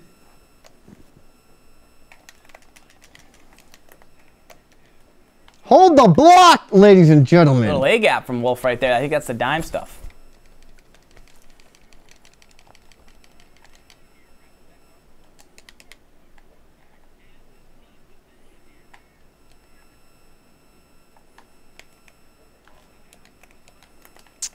That was not smart. I forgot. I forgot I was. Greg Jennings, tap your feet. I forgot I was. It was not the end of the half. Tap your feet, buddy. And right now. Tap your feet.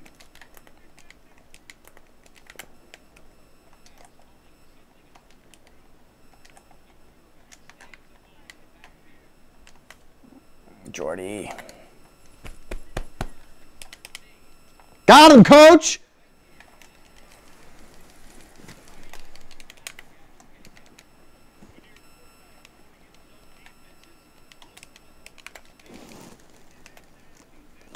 Boykin? That's all I got left. Oh, yeah, because James got hurt, too. Yeah.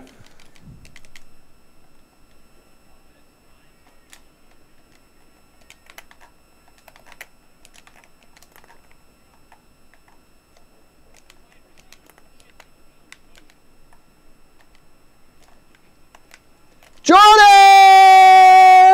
Nelson! I'm doing the dance. I'm doing the dance.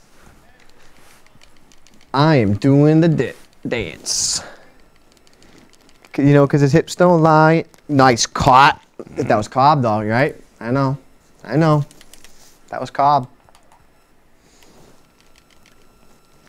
Punch it in here, kid.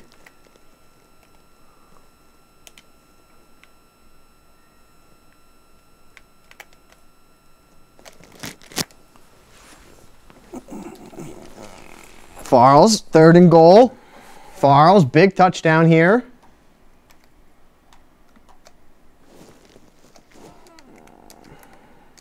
Morgan.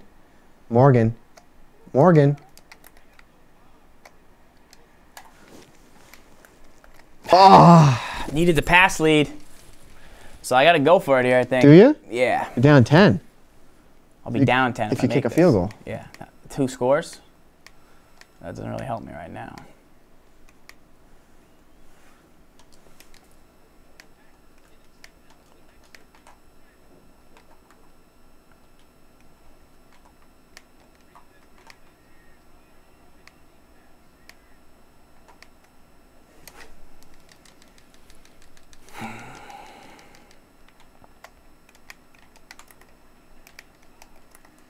Woo!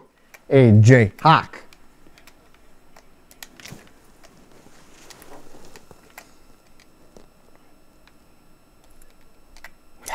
I like the idea. Yeah. Try to fit it in, yeah. Needed it. But the idea is that if you kick a field goal, it's still a 2-score game what it is right now. Yeah, that's the idea. If people are wondering at home, why did Farles go for it? Had to go for it, I felt like. Lock up, kid. So he hasn't been in this formation yet.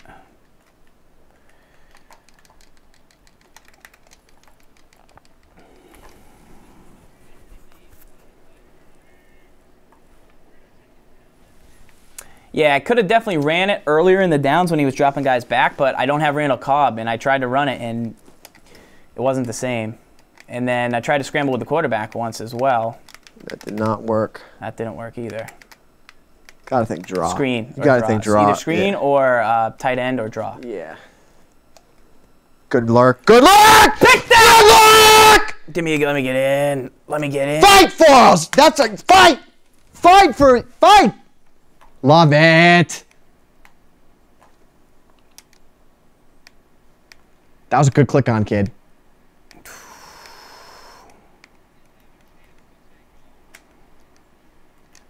Fumble! That's why you get a Morgan better on the field. That's why you get a more. Draw. A lot of coverage D here from Wolf. And Alex Green is trying to fight.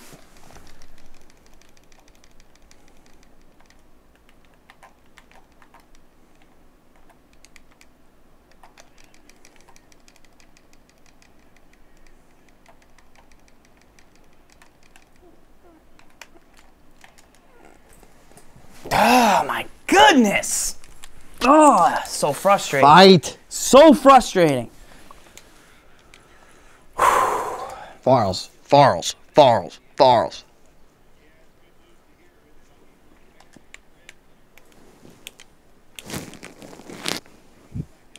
Fight. Whole lot of fight in this Z Farls character here. Just need Alex Green to just get in.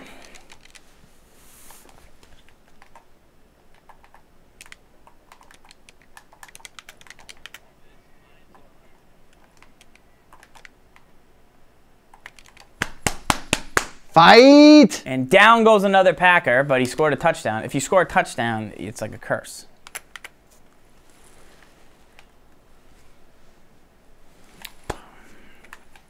And so I'm down 6, and I mean, Raji! in all seriousness, That's why you get a BJ Raji to protect deep. like what key play was me letting up 7 before the half. It was silly, and Fight! now I'm down 6, and now that's where you see these things. Fight! Uh-oh. Uh-oh. Uh-oh. Uh-oh. Play. Clay was just gonna get back in that play.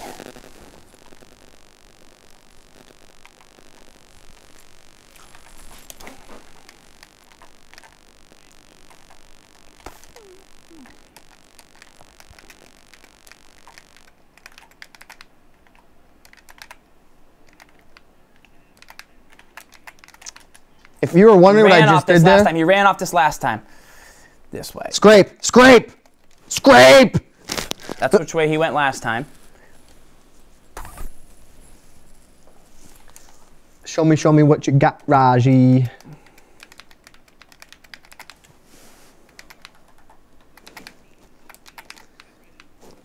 Farls. Yes, scrape. Fight for my bread. Fight! That's my two favorite line. Yeah? Yeah. All right, I'm going to activate Sam Shields. Activating AJ Hawk. Activating AJ Hawk. I don't know what's happened there. I tried to activate him. You got to activate your inner Clay Matthews here. Yeah? Yeah. Ugh. Oh! Dang. So first time he's used that formation. Man, I had that too. Good patience by him. He could have just thrown that to the first read, but he didn't, which I think was smart.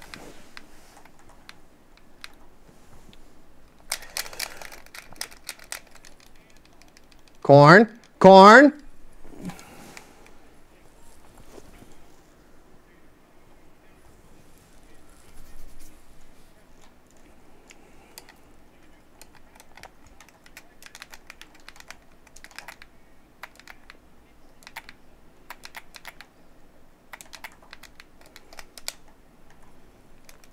Gotta let me click on there. Corn. Corn.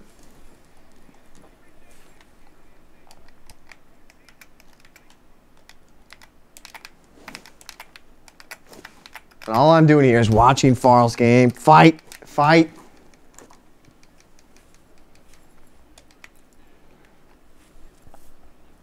Ah, if I had a crisper connection there.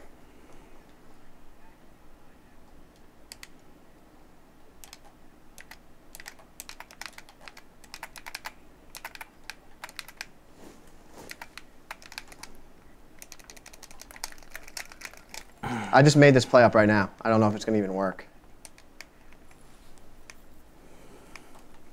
Good pass lead up. Wow. Farls needs something here.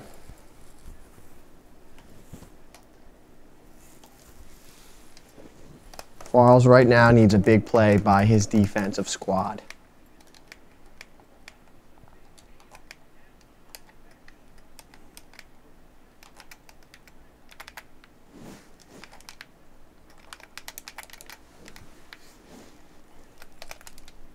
Get there. C-Dub, big play.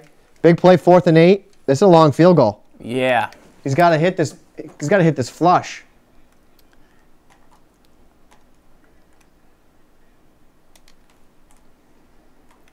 and I'm not paying attention to my game because I'm so enthralled into yours.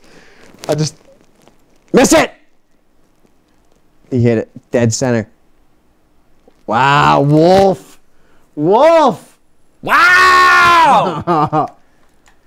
Wolf is fighting. Oh, he came back. That is devastating right there, folks. Fight, Wolf, fight.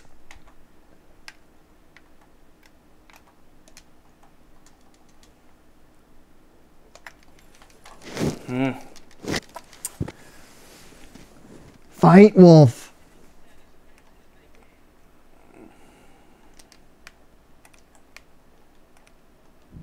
No, I don't want that play. Farles needs some miracles.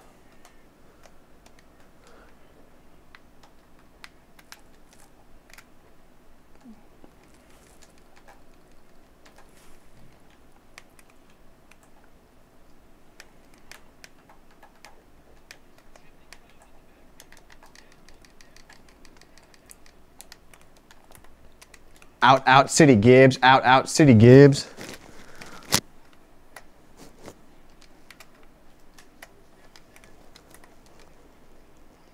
Holding, holding. Coach. Pick. Game. That's Wow, a bummer. Wolf. Stupid throw by me. Bad throw. I rushed it. Wolf! I rushed it. You're going to get a rematch? Maybe on the bonus show. Right now? Perhaps on the bonus show. Wow! And right now, Farles is thinking I should have taken that 3. I am thinking that, aren't I? Should I be thinking that? Yeah. Wolf! Wolf showing up.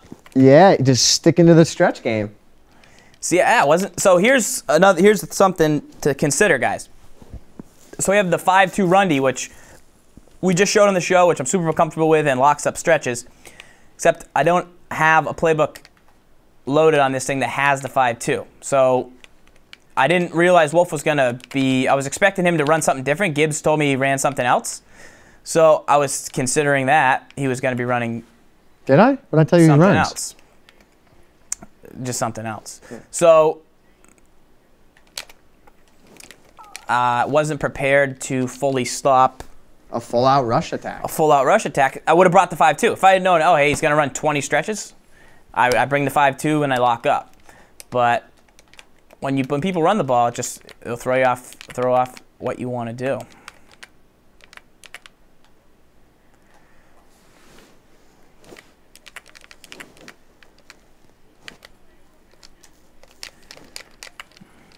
Fourth and 2. Need 9. So he left an opening. That's real talk. He left Cobb for the dub. He left a small opening. Return this. Do the return thing. Yeah. But he's going to do 99 punts on you, I think. Maybe. Do you go offside? No, you can't go offside. No.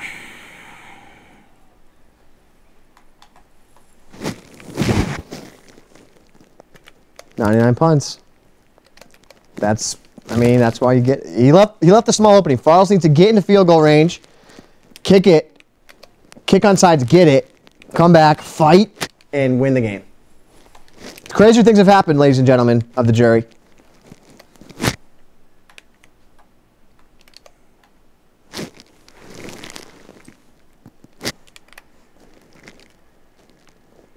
It's in the dime A gap, 2-man under.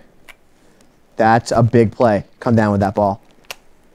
All right, now, no huddle. Okay. Almost throw it out of bounds. Spike it, yeah. Why is Farles doing this? Because this gives him the best chance to win the game. If Rodgers will hustle! You shouldn't have no huddled, bro. Yeah. We've talked about that a million times. True. You just cost yourself 10 seconds. Not quite 10, but yeah. So Farles is kicking a field goal. Make him down 6. Where he can then fight back. Did he miss it, though? Do you know why I kicked it like that? Because I was hoping less time would run off.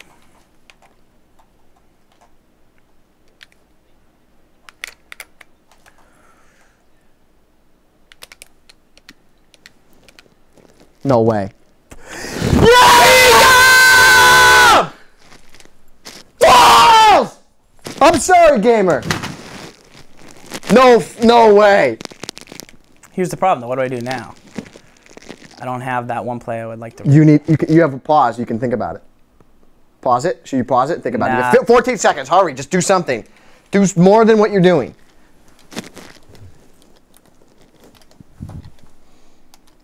You have the chance to get 2 plays in. Just can't take a sack. You got to get rid of it now. You got to get rid of it now. Oh my God!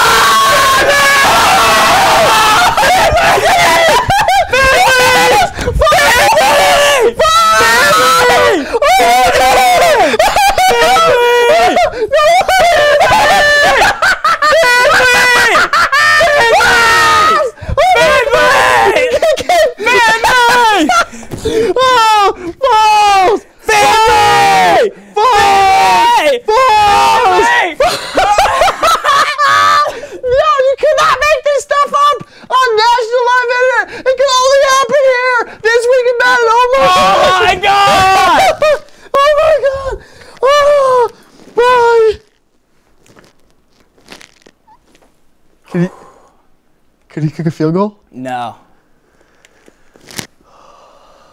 Woo! I should have been paying way more attention right now.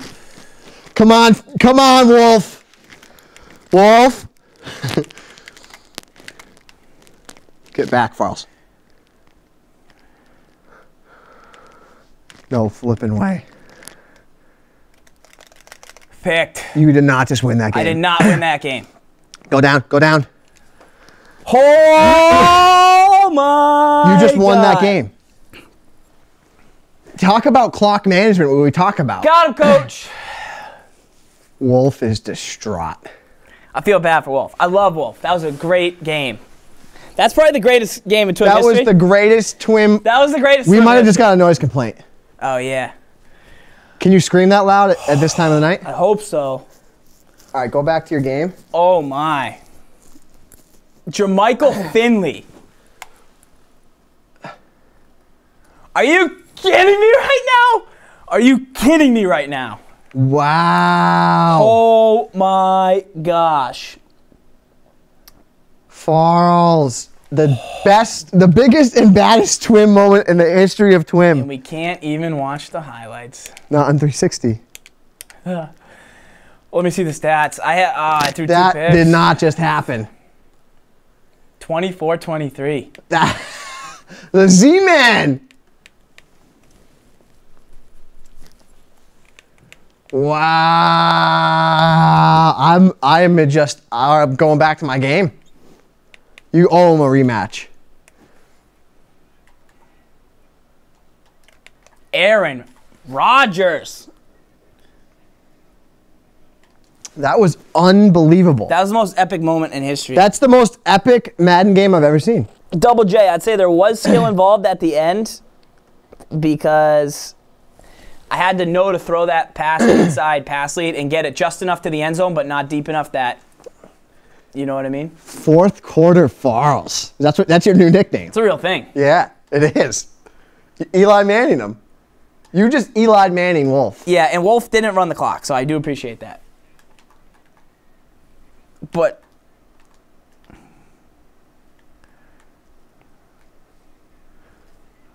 uh-oh. You. Terrible. got to give Wolf a rematch. He earned it. Wow. I can't even believe it. Holy cow. Frank Gore, 20 I runs. cannot believe that you just did that. I can't believe that happened. No, I'm saying the comeback. I know. I want to go watch I just slipped a touchdown. Did you? I just want to go nuts again. That was, I want to just. I think I just started bowing to you for like 5 seconds. I started bowing. I just lost my mind. Oh my! The best. I saved the chat when it happened. What was the chat do? They went nuts. The chat went nuts. Chat went ham. Meanwhile, I'm not even paying attention. Gamer here just gets a touchdown under my nose, kicking onside now. That was unbelievable. That's why you lift all them weights. That's why you kick a field goal. Yeah. Right? Yeah. Preach that. That's why you get John Coon there. I'm emotionally distraught. I can't even play this game. That I can't even finish this game. I'm emotionally a mess. That was heavy stuff. Right I'm an emotional mess right now. That was heavy stuff right there. Wolf. Great game, Wow. Wolf. Wolf, you won that game for how many minutes? 15 minutes and 50 seconds? Wow. Justin, we're definitely looking into that. Something we're considering for sure. What was it? We're just not sure yet. That's the question. Yeah, fourth quarter. Wolf. Uh-oh. Uh-oh. And now I'm letting the gamer back in it. Yeah? You fumbled? Yeah, with Rodgers. You should have slid. Should we have Wolf call in? I don't know, man. Oh, my gosh. What up, Birdman? I don't even know. I don't know. I don't know. Wolf played his heart out. He played his heart out. Wolf played his heart out. He played a great game. And I screwed up so many times in that game. But you won. I fought hard. You fought. Fight. I would like to talk about the deep pass to Greg Jennings. I rolled left and bombed knew it. I had it. Yeah. Bombed it. I was like, this is a big play here. You caught it. There was like 12 seconds left, dude, to get the ball back. You got it with 8. Yeah. Unbelievable.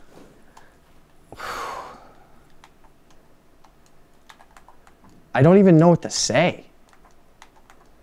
I've never seen like the end of a game management work out like that. No. Wow.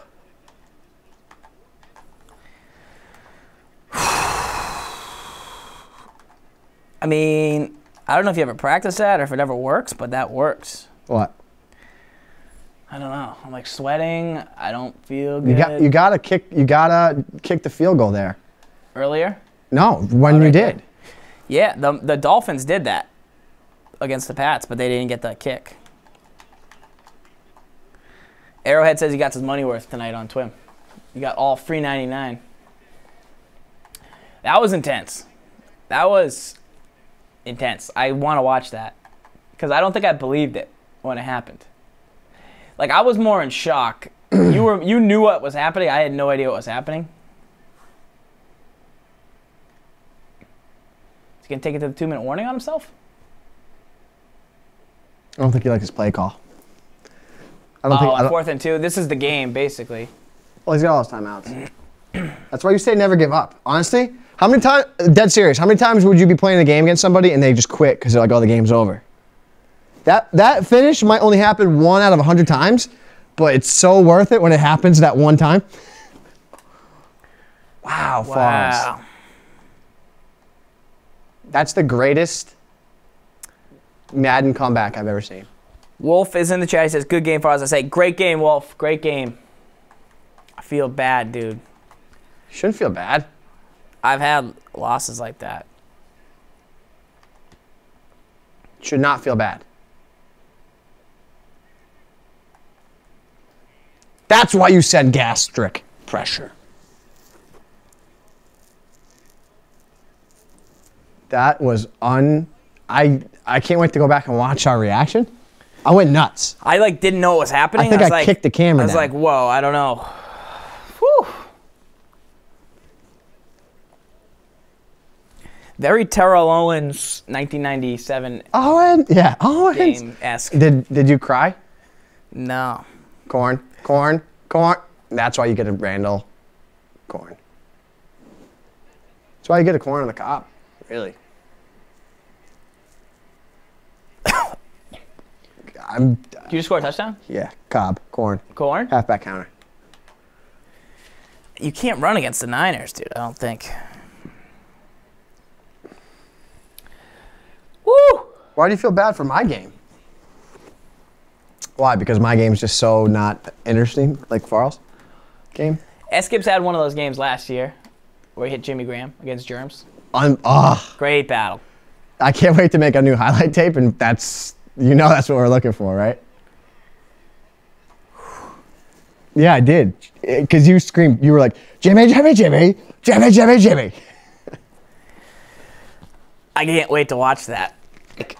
You know when you're like, all right, now I finally lost. Now I finally lost. Like I kept going back and thinking about like when I watch this game tomorrow and try and get as much information from it as possible.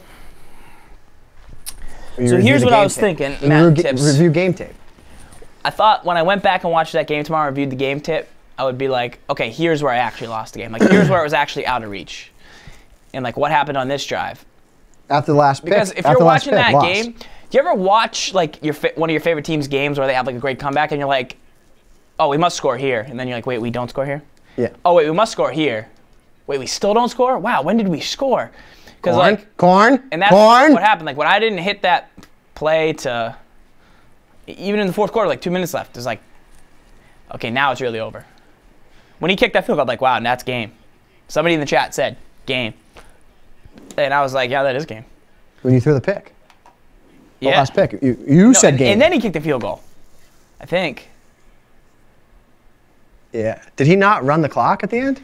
He didn't really run it. That's why you run the clock. That's why you run the clock. That's a good move. I mean, I appreciate it because it makes a good show. Because the last guy last week ran the clock and didn't win, but Rocky Road says you're disrespectful. I don't know what that means. Me? Why? I'm like the New England Patriots. I agree, Doc. I got that kick happen to. He says you're running the score. I'm not running the score. I'm running the ball. Rocky Road. He's not even passing. I'm not allowed to pass?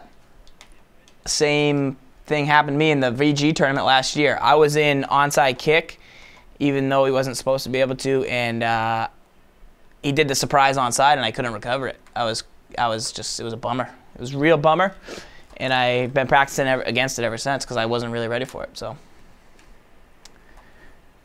thankfully, I've been playing some ranked games where people have been doing that stuff, so you know kind of how to do it.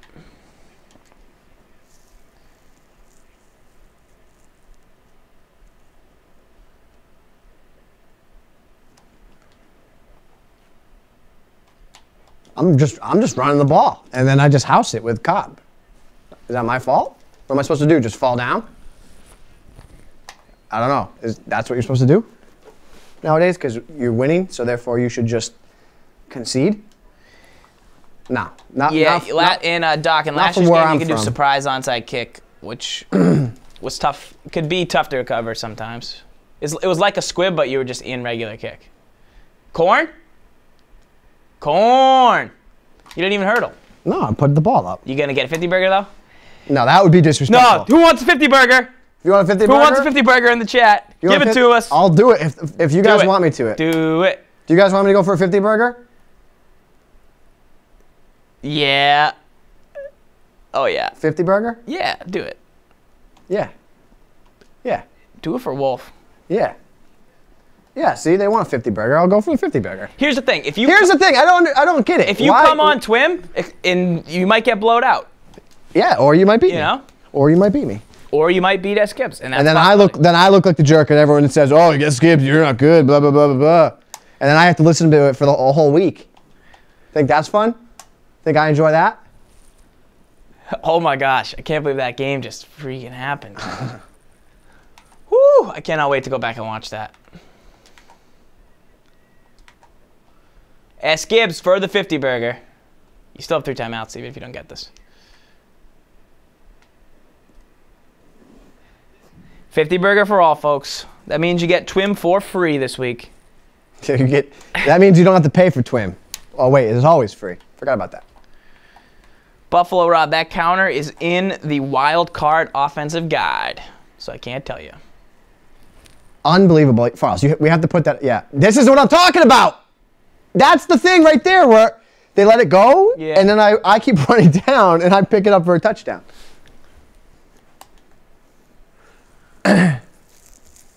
I play people. W Shadow. Punish. I play to punish. I play to put the points on the board. W Shadow. We went over how to do the read option. There's a thing on Colin Kaepernick on MaddenTips.com right now, and then there's also a thing how to stop it. I think somebody tweeted me about it. Pretty sure it was TWIM74. We talked about using edge sting to stop the read option. We talked about it on 2 different TWIMs, so there's definitely stuff on how to stop it.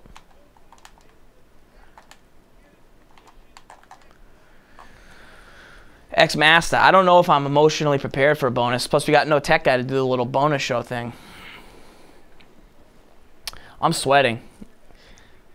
And I really want to get that archive up right after this show. Unbelievable. Unreal.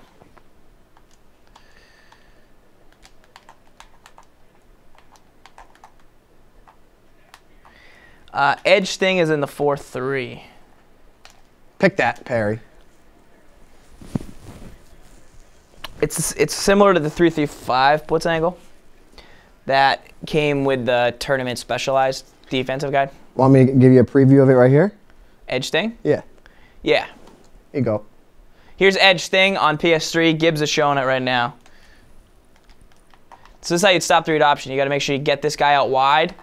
And then what happens is, if it's the read option, this guy's going to shoot in, and he's just going to disrupt everything that's happening on the handoff. So watch the guy on the left, the backer, that right there. See how it forces him to roll in Peck City? Go. Go. Go. Go. Go. Go. Go. Go. Go. Go. Go. Go. Go. Hips don't lie. Burnett ain't got the hips. It'd be disrespectful if you kicked the field goal right now, but a touchdown, no. Yeah. Yeah, kicking a field goal I think would be more disrespectful here than trying for a touchdown. ZB3 wants to know if you're going to show the hit stick in the snow this year, high and low. Maybe, if you want me to. That's a Madden TV special. Some people want a 57 burger. You know what a 50 burger with 57 is, huh? Finley? Finley for the... Finley! Need me to get in there? 'Cause I threw a 35-yard TD to Finley. Do you know that Finley came out of the backfield on that route? Fiddler on the roof? Finley, I just picked a random... Fiddler on the roof? I know you did. I saw you did. Yeah. I ran out of time on that. I just called a wicked random play. Oh, you better lose yourself in the music the moment you own it. You better never let it go.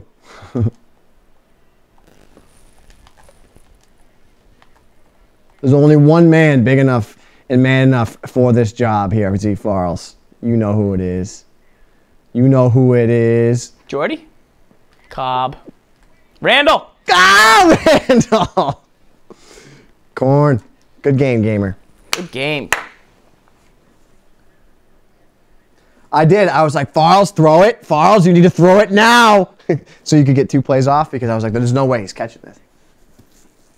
I have put up 100 burger. I just scored 100 points, I think, the other day. Or no, I scored 91. I don't know. A lot of people quit on the way to 100. But Jedi Capricorn got 100 once. Jetty? Hundo burger, medium rare. A little bit of mayo on the side. My voice is gone because I was yelling. Yeah, that'll do it. Wow. All right, folks. No bonus action tonight, SD White the Great. We can play next week. Do we have TWIM next week? We have TWIM next week. No TWIM the day after Christmas. No TWIM on the 26th. We might live stream though, so yeah, like be just prepared, games. But yeah, just play games and stuff. So that's a good time to play us. Over the holidays is a good time to play us. You should do that. All right. For this week in Madden. Cobb had a big day rushing. For everyone in the chat. For Wolfman. Great game. Good game. Great battle. I'm excited to rewatch that and relive it. We will see you guys next Wednesday. Lock up. Wow.